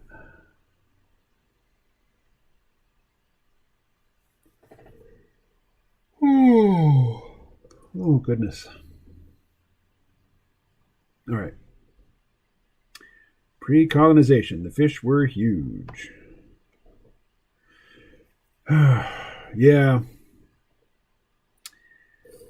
Yeah, I was reading earlier, you know, about how the technology for electric vehicles is moving. You know, it's moving quickly. They've passed that, or you know, they've achieved that $100 per kilowatt hour milestone in terms of batteries. Hey, Ed. Now there are Asian carp making their way to the Great Lakes, and what are those really nasty? Oh, the snakehead fish. You guys familiar with those? Snakeheads. You know, I don't seem to be getting a whole lot done here. I'm just going to mess around for a while and talk to y'all. I don't seem to have the focus required for tight drawing today.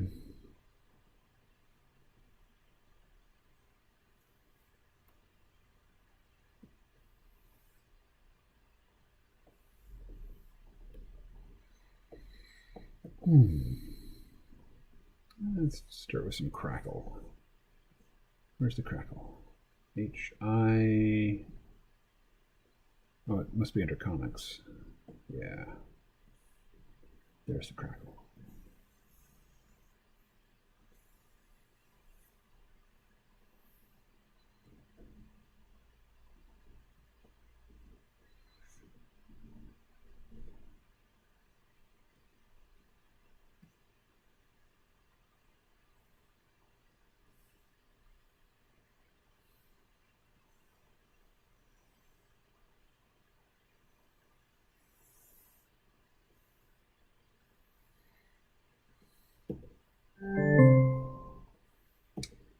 Alexa, notification. One new notification from Amazon Shopping. For KMO, yeast has arrived.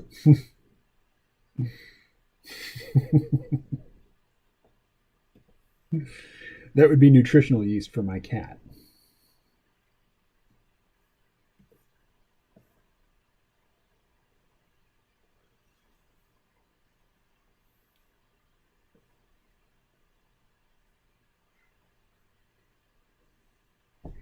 Let's see. Do you also live adjacent to the Great Lakes / St. Lawrence River system, Benna? You've come in late. Too late to listen from the beginning at double speed.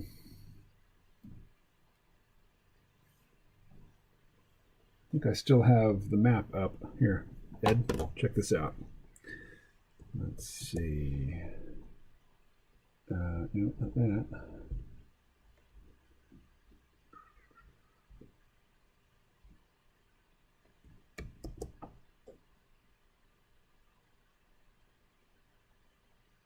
Oh. No, I seem to have closed the map. Never mind.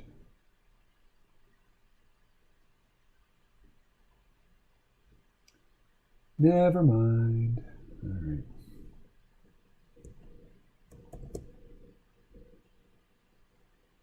Hey, does everybody know about Jimmy Dore and his trying to shame congressional Democrats into forcing Nancy Pelosi to bring Medicare for All up for a vote on the House floor so we can get, an official tally of who's for it and who's against it?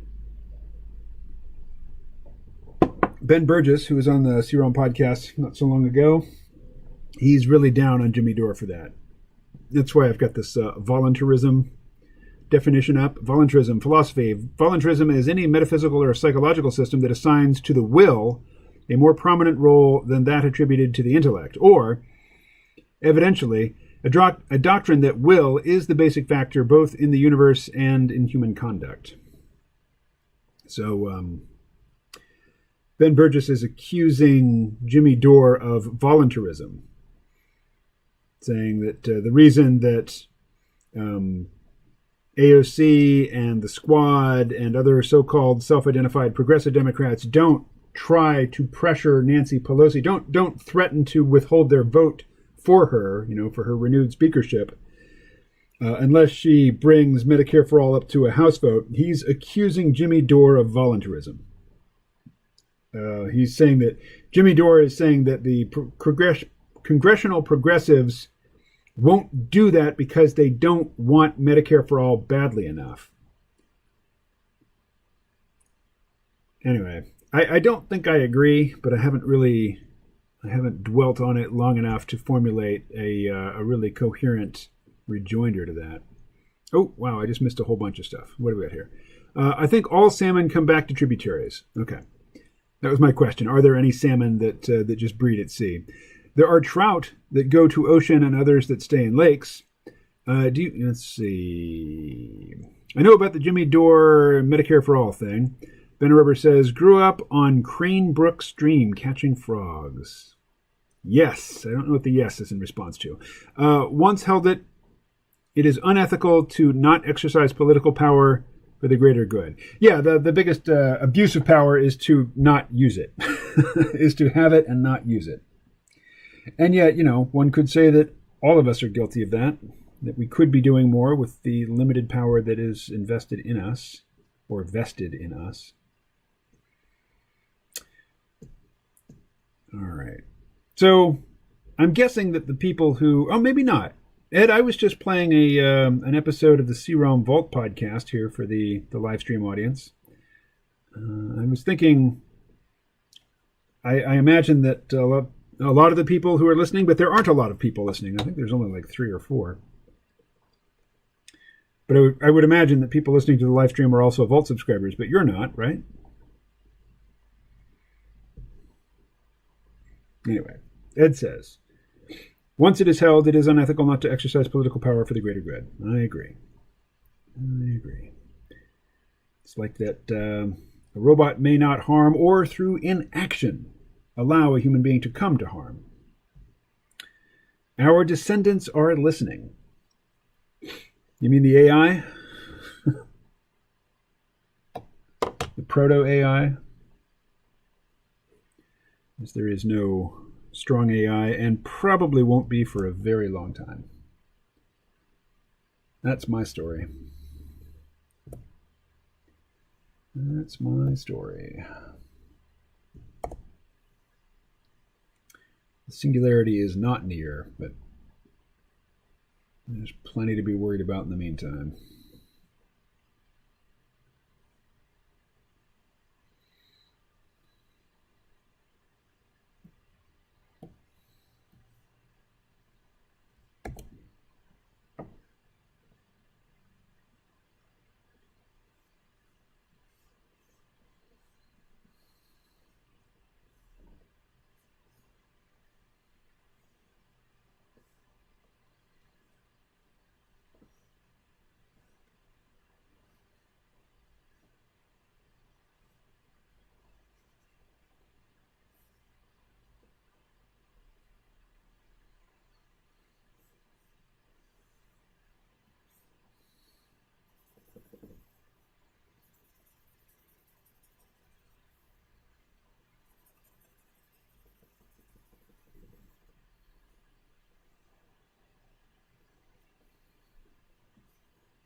I live on an island in the St. Lawrence River.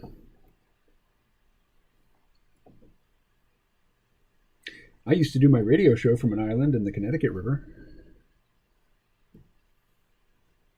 And now I don't do the radio show anymore.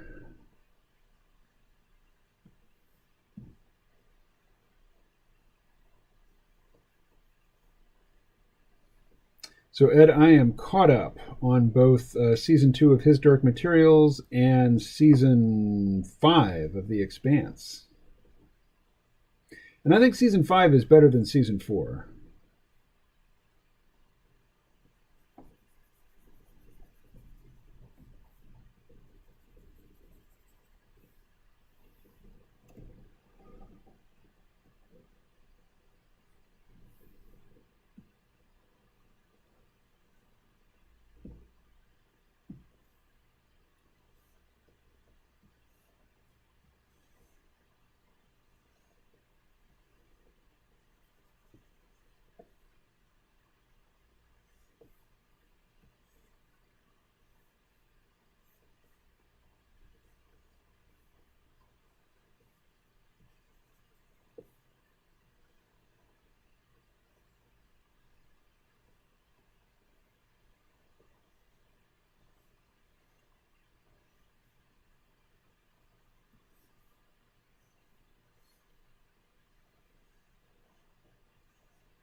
I think I'm going to go to the inauguration. Kevin Lynn is renting a house in D.C.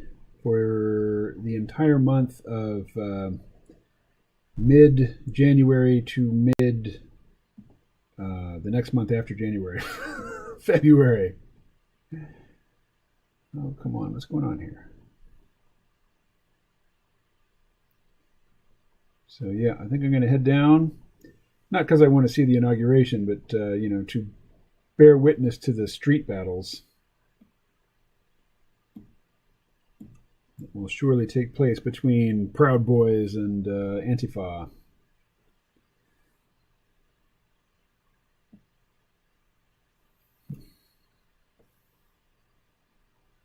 There we go.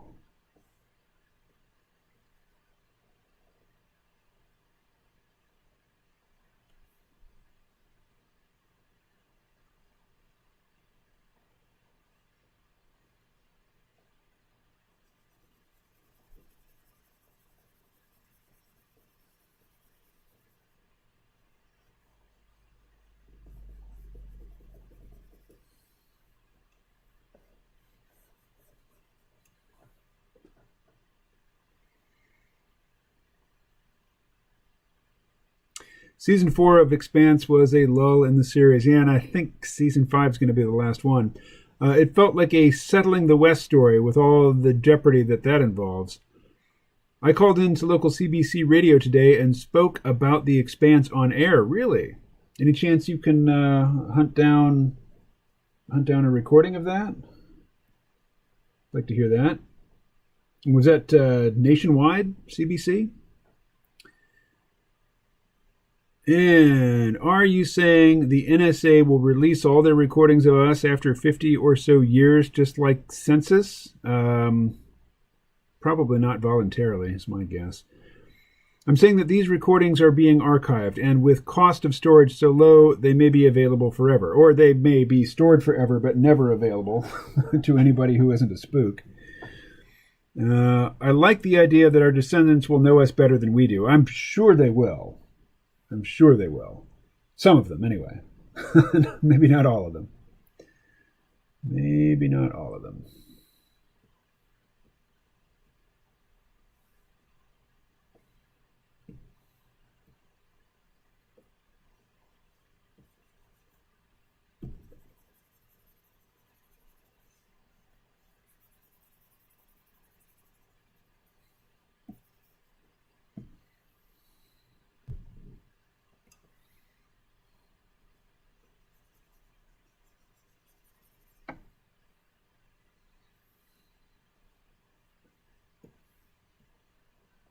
Ooh, that ain't it.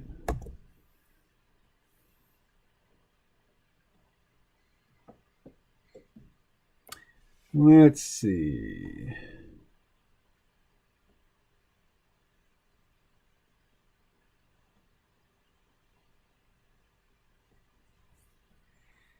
I like there's a Superman movie with an AI-generated Jor-El who advises his son Kal-El. See you later. Wife and I are celebrating solstice with pizza. Enjoy. Thanks for stopping by, Ben Rubber. It was English Montreal CBC. Cool. Well, I would like to hear that. So if you know where it's archived, please do share. Ben Rubber was able to post links in the YouTube chat. So could be just Les who has been flagged by YouTube as a dangerous element, who may not post.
All right.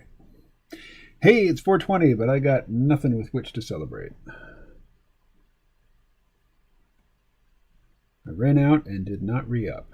Just gonna conduct yet another experiment in what giving up weed does for my ability to concentrate and get stuff done. In the past, such experiments have always been disappointing. Abstinence never seems to translate into any increased abilities.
We'll stick with this. Let's go through this one.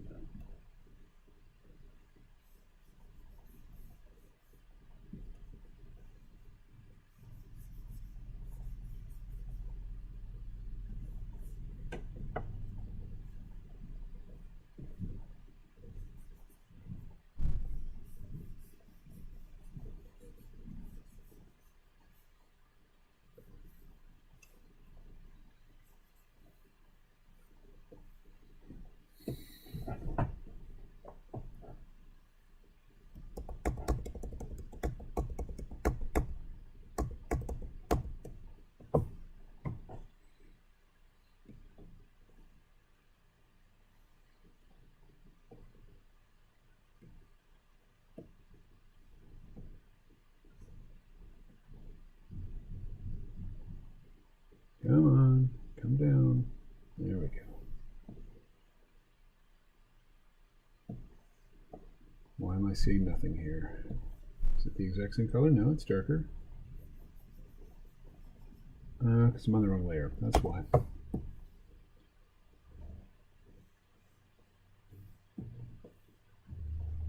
There we go.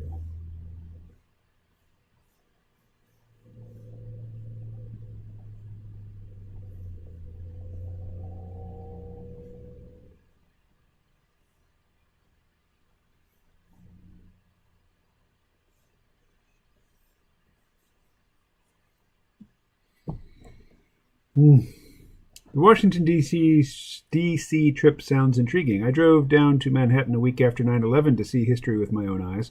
What do you remember most from that trip, Ed? What sticks with you?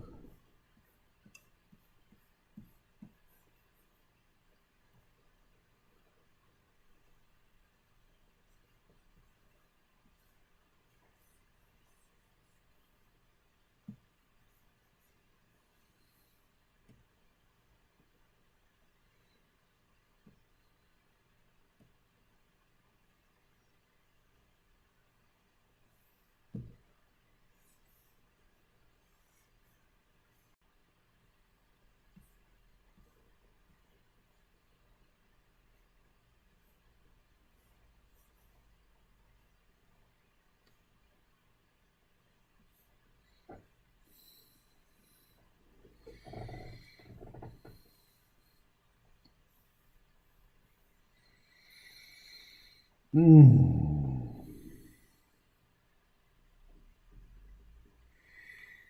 right, I'm going to get up and walk around a bit. What am I going to do? Going to put music on, or going to put that Vault episode back on?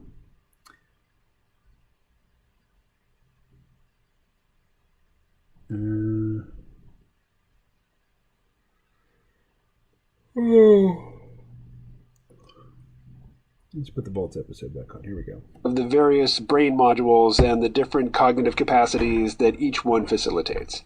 I'm super interested in all that stuff. I mean, that's basically my lifelong fascination. That's why I do a podcast called The C Realm, where C stands for consciousness. I mean, I'm really interested in all that stuff, but it seems like he spent so long laying out the groundwork that when he got to, his talk of the present and the near future, I don't really remember what he had to say about it. So I'm going to have to go back and revisit that. But, I mean, the main point that I took from Michael Kanon's book, T-AI, which, I already believed, I was predisposed to accept this message, is that forget about artificial and general intelligence. Don't worry about it. It's a long ways off, and more importantly, narrow, domain-specific, very limited, but incrementally increasing capabilities of AI, of narrow AI, is going to be massively disruptive. Don't worry about AGI. Don't worry about computers waking up. Don't worry about computers having common sense. I mean, long before any of that becomes a reality, if it ever does, narrow artificial intelligence is going to mess things up in a big way. Now, it's going to be great for some people. It already has been, And if you're making $1 billion, if you're making $1 billion here and $1 billion there, and it just keeps snowballing, if your fortunes just keep snowballing because of this stuff, it is impossible for you to see this as a bad thing, So even if you're not making billion over billion, but suppose, you're making 2, 3, 4, 5 times what somebody working in a coffee shop does, and, you certainly don't want to fall down to their level, and continuing, to operate at the level at which you are operating is seeing your ease, your comfort, and your social capital, your prestige in the world. All of that is increasing, maybe not by billions of dollars, but by enough to make it, really important to you that it be seen as a good thing. Well, again, as Jim, your ad attacker, likes to quote Upton Sinclair, it's very hard to make a man understand something when his livelihood is dependent on his not understanding it. So anyway, T-AI, Humanity's Countdown to Artificial Intelligence and the New Pursuit of Global Power by Michael Kanon. It's a good book that I need to re-listen to like the final third of it. But that's going to have to wait because I've just started, just in the last couple days, started listening to the book The Technology Trap, Capital, Labor, and Power in the Age of Automation by Carl Benedict Frey. And this book is 18 hours long. It is very methodical, and it is very carefully researched and laid out. And, as with all authors on information technology, it seems that maybe not all, in fact, probably not even most, but of people who write books on the topic, Carl Benedict Frey, who is a Swedish-born German Swede, I guess, who teaches at Oxford,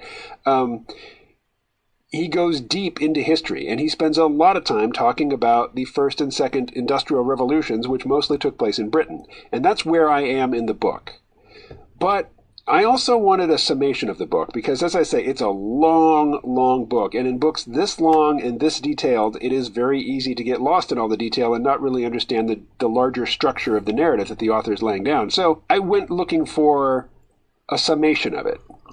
And in that search, I found a really excellent summation/review, which it was a public blog post, so it's out there in the world for anybody to read. So by my own lights, it's okay for me to read it to you. So here it is. This comes from the blog The Inquisitive Biologist, reviewing fascinating science books since 2017. So this is a book review of The Technology Trap, Capital, Labor, and Power in the Age of Automation. And the Inquisitive Biologist writes, "The robot apocalypse has become a well-worn trope that will elicit laughter more than concern. But there is a far more direct threat from artificial intelligence, or AI, economic disruption. Technology can and has taken jobs away from humans. I first started taking this idea more seriously after watching C.G.P. Gray's short documentary, Humans Need Not Apply. If you enjoyed that video, this book is the must-read follow-up. Economist and historian Carl Benedict Frey provides a soundly argued and clearly written book on the history of technological revolutions and what lessons those hold for future job security." What inspired Frey to write this book was a chance remark from a fellow economist after a conference where Frey had spoken on the potential impact of AI on jobs. Are these concerns not overblown? Is this not the Industrial Revolution all over again? People found new jobs then, they will now. They did, of course, but that glosses over a lot of subtleties. Okay, so I'm taking a break now from this blog post by the inquisitive biologist, because he doesn't really spell out what the author does in the book. The author says, I gave this talk, somebody came up to me and they said, isn't this just the Industrial Revolution all over again? And I kind of shrugged it off. But then later, as often happens, I came up with the right thing to say. It's like the right thing to say would have been, if this is just the Industrial Revolution all over again, then this is enormous cause for concern, because the Industrial Revolution, the first one, caused enormous job displacement. And more importantly, the Industrial Revolution only happened when the powerful stopped stymieing technological innovation and started pushing it. And when they started pushing it, they called in the troops. The workers who objected to these labor-eliminating devices, they often smashed machines. The British government, in turn, made it a capital crime to smash a machine. Smash up a loom, get hung. For centuries, the British Crown had been telling people who wanted to automate the peasants out of a job, no, don't do that.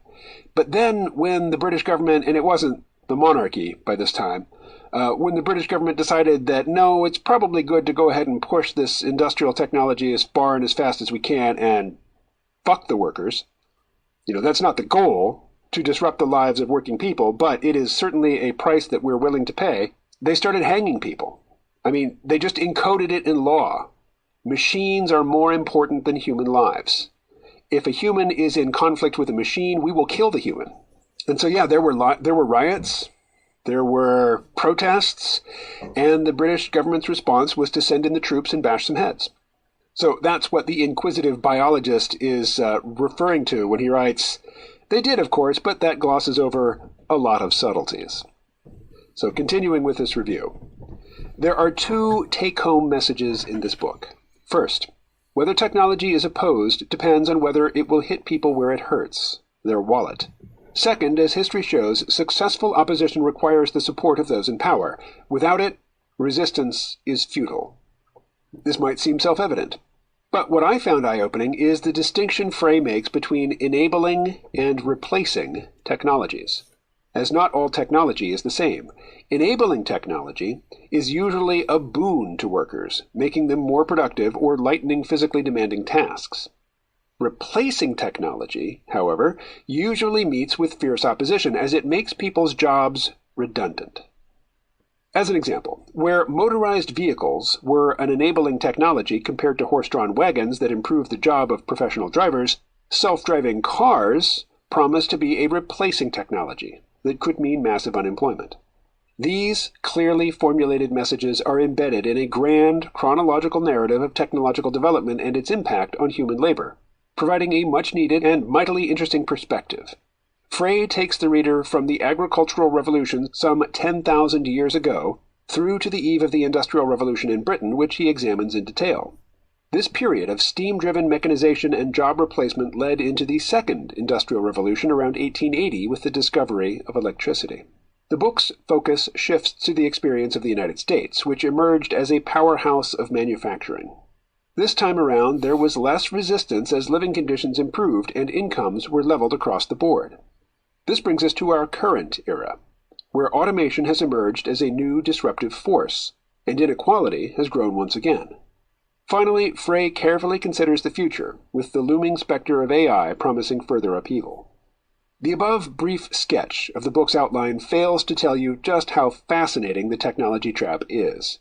Frey shines a light on forgotten historical episodes and provides a book full of fascinating explanations and reasonable arguments. I will highlight 3 strands that struck me in particular. For one, a question I had never considered.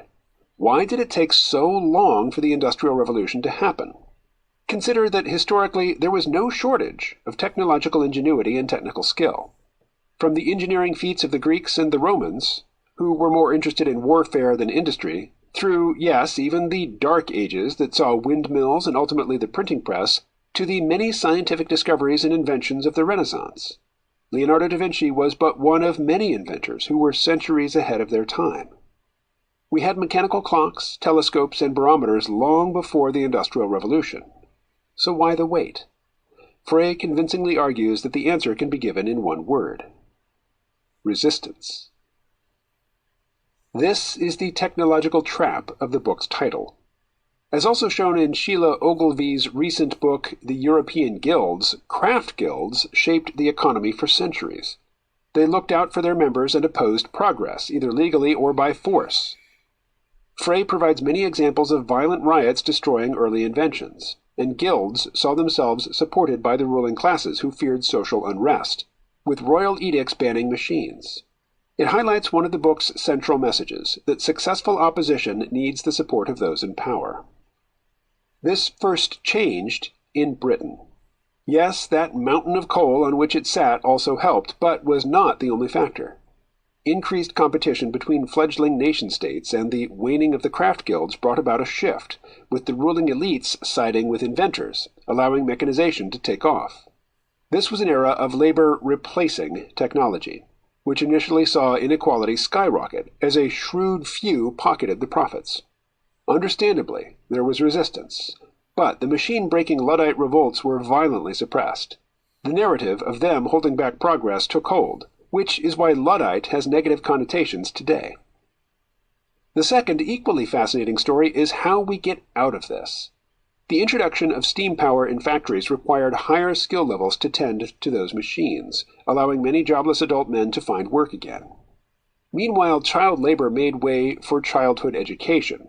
The arrival of electricity and the combustion engine continued the trend of mechanization, creating new labor-intensive jobs. This was an era of enabling technology, where wages grew and work floors became noticeably safer. Frey points out the breakthrough of what engineers call unit drive. Where early factories had a central power source, water, steam, later electricity, that transmitted motion to machines through a tangle of shafts and belts, at some point it became possible to outfit each machine with an individual motor. Frey's narrative here is largely US-centric, focusing on, for example, the assembly lines and new factory layouts pioneered by the Ford Motor Company, and the numerous inventions that flooded domestic households. It was a time of unbounded optimism and progress that saw the rise of an affluent middle class. He reflects here on the tendency of economists of each era to try and formulate universal economic laws, such as Simon Kuznets did in the 1950s. Kuznets pushed the optimistic idea that technological progress brings initial economic inequality, after which capitalism self-corrects for this with time by creating new job opportunities. That seemed to hold until about the 1980s, when automation changed the rules of the game again. The famous French economist Thomas Piketty considers this era of affluence a statistical anomaly, and some even suggest that violence and catastrophes are the only mechanisms that have historically leveled the economic playing field. The third and final theme I want to highlight is the age of automation, which Frey argues is not the Industrial Revolution all over again. This has not stopped some from drawing parallels between the two anyway, notably the economist Branko Milanovic, who thinks every technological revolution is accompanied by a Kuznets wave. Although there was a time when computers were human, they soon became, well, computers. This split the existing middle class, with a minority finding work in the cognitively more demanding new job sector of software engineering and programming, while the majority of blue-collar workers were displaced into less well-paid service jobs. I hasten to add that, for the sake of brevity, I am leaving out nuances here, as Frey does not claim that this is the only or decisive factor. It contributes to what is happening. So why do we not see machine riots now, with people smashing computers? One reason is political participation. The difference between then and now is that all adults have the right to vote. Make no mistake, there is discontent, and politicians play on these sentiments. Frey thinks this is an important contributor to the rise of today's populism and polarization. And we are not done yet, as AI is at our doorstep. Without giving hard predictions, Frey takes a very realistic look at current and future capabilities and limits of AI, and which jobs will likely disappear. He is not favoring a new technology trap by opposing progress, But as his book shows, progress always comes at a price in the short term, often spanning the decades of someone's working life. With the benefit of hindsight, governments can and should prepare for this, and Frey concludes with some policy recommendations. The threat that technology poses to job security is of significance to most of us. If you want to understand technology's impact, judge predictions about the future of work, or feel better informed when discussing these topics, you need to read this book. And the author of this review ends with the disclosure, the publisher provided a review copy of this book. The opinion expressed here is my own, however. All right, so I'm going to keep listening to the audiobook, even though I've gotten the grand tour of the whole thing here in this review. You know, I'm just into the second industrial revolution in the narrative of the book, but, you know, I already knew that the Industrial Revolution was really an ugly time for working people. It was a great time for, you know, owners of factories, owners of capital, people who made money on trade, you know, but for people who had been artisans or had been, you know, subsistence farmers and now were pushed into a place where the common grazing lands and agricultural lands had been enclosed, you know, the people who had traditionally, over generations, worked those lands, pushed off of them and sent to go make their way someplace else doing God knows what.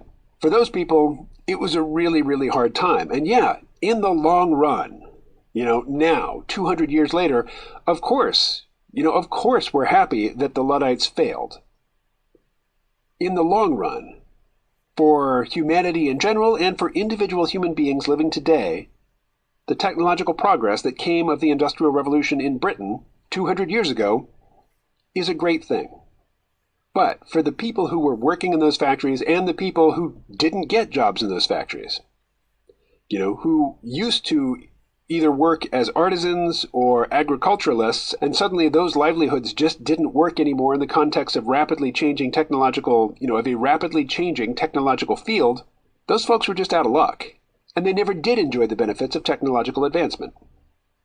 They were just crushed by it. So Carl Benedict Frey's position, something that he repeats a few times, is, yeah, things were okay in the long run, but the short run is the rest of your life. It's the rest of your working career. If you were displaced by technology in your late 30s, you're done. You are done. Your next job, if you get another one, is going to be a decided step down, both in prestige and pay and in, you know, the stability and dependability that a good job brings to life. But one of the details that was really shocking, was that, you know, a lot of the people who were most immediately harmed by the new factories, which rendered the previous artisanal production methods obsolete, adult men. You could say adult men were hurt the most because they lost high-paying, high-prestige livelihoods, where the artisan's workshop was replaced by big factories filled with machines which were built to the scale of child bodies. Why? Because the industrial capitalists wanted to dismiss adult men and employ as many children as they could. Why? Because children, they couldn't negotiate. They couldn't object in any systematic way. Many of the children were never paid. You know, they were just given one meal a day and maybe a corner to sleep in.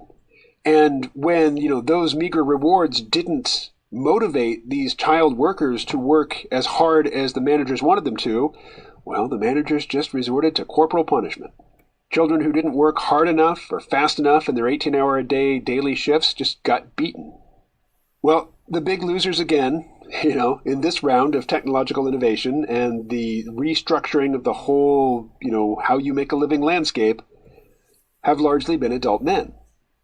But at this point, there are more women in the workforce than there are men. The late 20th century, early 21st century corporate white-collar workplace prefers female workers. Women do better in college. You know, you could say that women are they're just smarter, they have more book smarts, and they're more studious than men, but, you know, human psychology hasn't changed that much in recent millennia. But the landscape of education and occupation has changed dramatically in recent decades. So whereas it used to be, colleges were mostly filled with men and women were the exception, now more women than men are admitted to college and more women than men are entering into the corporate office workspace. Of course, there are still industries where men vastly outnumber women. No amount of feminist studies is going to change the fact that most of the people, working on crab boats in Alaska, in the Bering Sea in January are men. That is a physically and psychologically brutally punishing profession.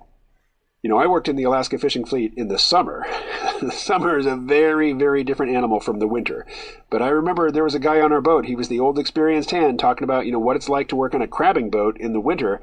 And he said, everybody just keeps working and the boat doesn't go back into port until everybody except the captain is injured, too injured to work. And those jobs are not going to get automated anytime soon. A boat that is rocking and pitching and rolling in really rough seas, in icy cold waters in Alaska. Oh, and the government really magnifies the harm by saying, you're not allowed to fish for this particular creature except during openings. And they will announce an opening, and an opening might be 42 hours or 72 hours, and, boat captains are free to go out to designated areas and bring in as much as they can during that limited opening. But what does that mean? It means if it's a 72-hour opening, nobody on that boat sleeps for 72 hours. They just work until the opening is over. And they have to stop. And of course, it's a dangerous environment to start with. And you give people a financial incentive to go 3 days without sleep, working round the clock. That's just, it is a recipe for injury and death. And injury and death is a normal, regular, unremarkable occurrence in the fishing industry. But whereas in the past, radical disruptions to the job market have mostly hurt men. They've hurt men primarily. And, of course, there have been trickle-down effects on women and children.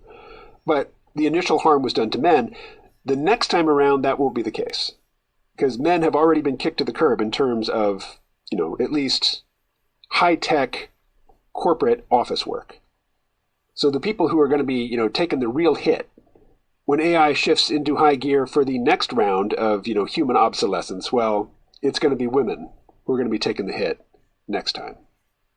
Okay, so I'm going to wrap things up here. But because Dimitri's his post, which I haven't read to you because, it was a behind the paywall thing, but because it carries the peak oil theme, into this new era of, geopolitical conspiracy theory. Again, just because it's a conspiracy theory doesn't mean it's wrong. Although in this case, I think it is so simplified as to be, de facto wrong. But because Dimitri, carries peak oil forward and basically says that the evil geniuses who run the world understand that peak oil is real and that it's about to land on us, and so they're scrambling to disperse the population and disempower the population and to strand the population in places where they can't really, they can't gather together in enough numbers to threaten powerful people. Well, I just want to reemphasize. I've given peak oil way more serious consideration than most people have. Recorded, I don't know how many interviews on the topic, at least 100. Read many, many books on the topic. But I've also been reading books by people like, I'll just start with the most ridiculous, Ray Kurzweil. If you look at Ray Kurzweil's predictions from the mid-90s to now, look at what he predicted and look at what came to pass. And you compare that to the predictions of people like Richard Heinberg or Jim Kunstler. The most wild-eyed, crazy pants, techno-utopian nut jobs, just in terms of their predictions, have done much better. Have done much, much better than the peak oil doomers in terms of predicting the events of what were then future years and which are now, to us, the recent past. Now, you could say that it was really easy for the techno-utopians to make very specific predictions about when technologies would mature because Moore's law was such a constant for so long. Moore's law has dramatically slowed down now, and nobody counts on it being a constant in the decades going forward. But even so, I remember I picked up Yuval Noah Harari's book, Sapiens, at somebody's apartment when I was living in Brooklyn. And I went directly to the index and I looked to see if he had anything to say on peak oil. And he did. And so, I turned to that page. I turned to the page that the index indicated. And I read his very short dismissal of peak oil concerns. And I don't remember what his exact argument was for concluding that the concerns about peak oil were unfounded. And I don't have the book. And I'm not going to go buy it just to read that one passage again. But I have since, listened to audiobooks of several different books, including that one, by Yuval Noah Harari, and his larger story about the role of human intelligence and technology in the course of human affairs. It just seems a lot more cogent and a lot more in line with, both long-term and recent history than does the peak oil fast collapse narrative. And I know the peak oil rejoinder is, there's no more oil now than there was 5 years ago, 10 years ago. It's coming. But the only reason I was ever concerned about peak oil in the first place is because of the very, very short time horizon that people like Jim Kunstler and Dmitry Orlov were quoting back in 2007, 2008, which is when I really started to get into this thing. And here it is, 2020. We're at the end of 2020. And oil prices are through the floor, and we are awash in this stuff. We were awash in the stuff before the pandemic put the whole economy, the whole global economy, into what Dimitri describes as, a medically induced coma. I definitely agree that the global political response to the pandemic, particularly in places like the United States, has been ridiculous, has created all manner of unnecessary hardship. And in spite of Jim knowing a few people who, don't have comorbidities, who don't seem to fit the model of the people who are really susceptible to coronavirus, how many people do you know who have died of it? How many healthy people do you know who have contracted this virus and died from it? If this was the 1918 Spanish flu and I ask you that same question, you would have no trouble just rattling off a list of names of people that you know personally who were in the prime of life and who are now dead because of the Spanish flu. COVID-19 is not the Spanish flu. We've treated it as if it is, and most of the harm has come from the economic shutdown and the lockdowns, has come from the decision that people cannot go to work. They cannot do the things that they need to do in order to make a living, unless, of course, they're in that privileged class of people who can do their work from home. And I'm among that class of people. Now, Ed in Montreal, Ed the Willing, sent me a graph that showed me the severity and the damage done by the pandemic in every U.S. state, and Vermont is the state that is least affected out of the whole country. Vermont has the least percentage of cases, per capita, least, fewest deaths, fewest hospitalizations, fewest infections. And it's, I think, largely because we're just not a very populous state. We don't have much population density. And, the Vermont government has been pretty insistent. If you leave the state, if you don't live here, don't come here. There's an Amtrak line called the Vermonter. It's a north-south route. And the Vermonter line is still running, but it will not enter Vermont because the state government has said to Amtrak, stay out. Do not bring any people here. And so, we are the least affected in terms of the metrics that people interested in the virus track. But I can tell you just from talking to people that a lot of people have been really, really hurt economically by the fact that restaurants are closed. That businesses where people used to go, and spend time, like the third place, bars, restaurants, the library, places where people used to go and just be, that wasn't their home. Those places not only provided social opportunities for people, but they provided employment for people. Those people are now suffering. And, I realize that unemployment has been beefed up, but a lot of people like me, I can't apply for unemployment.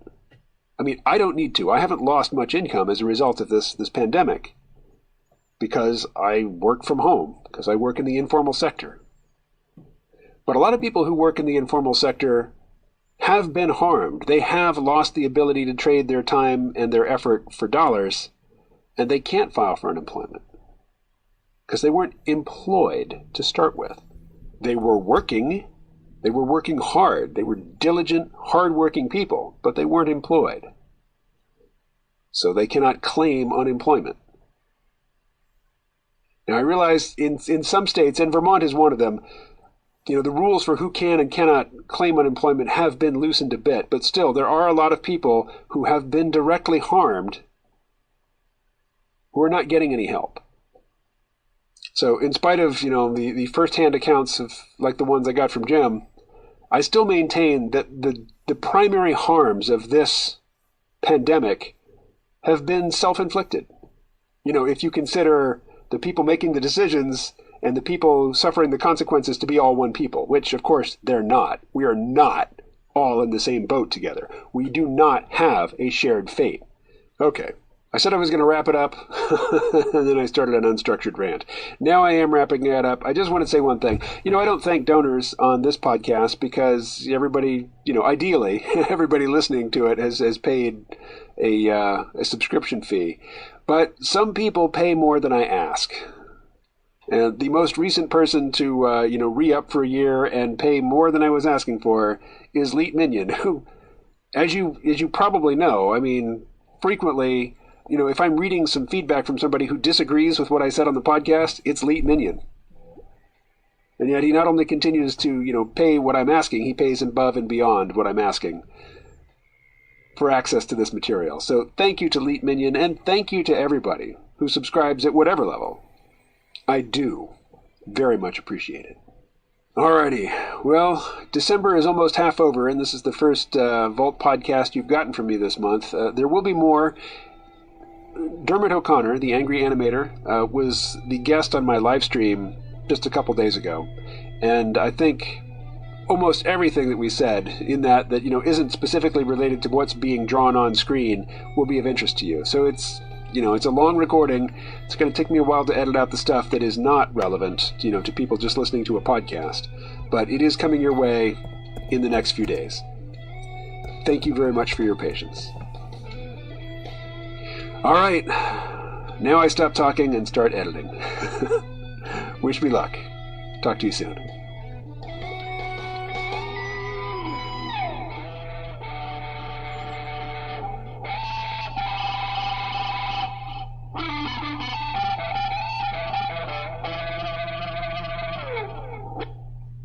C-Realm Vault Podcast. Nope. All right.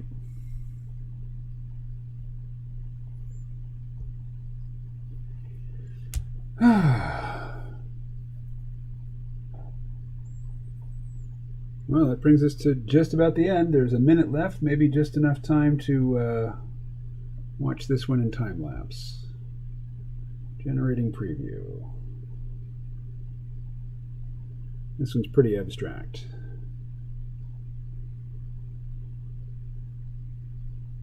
Generating preview. There we go.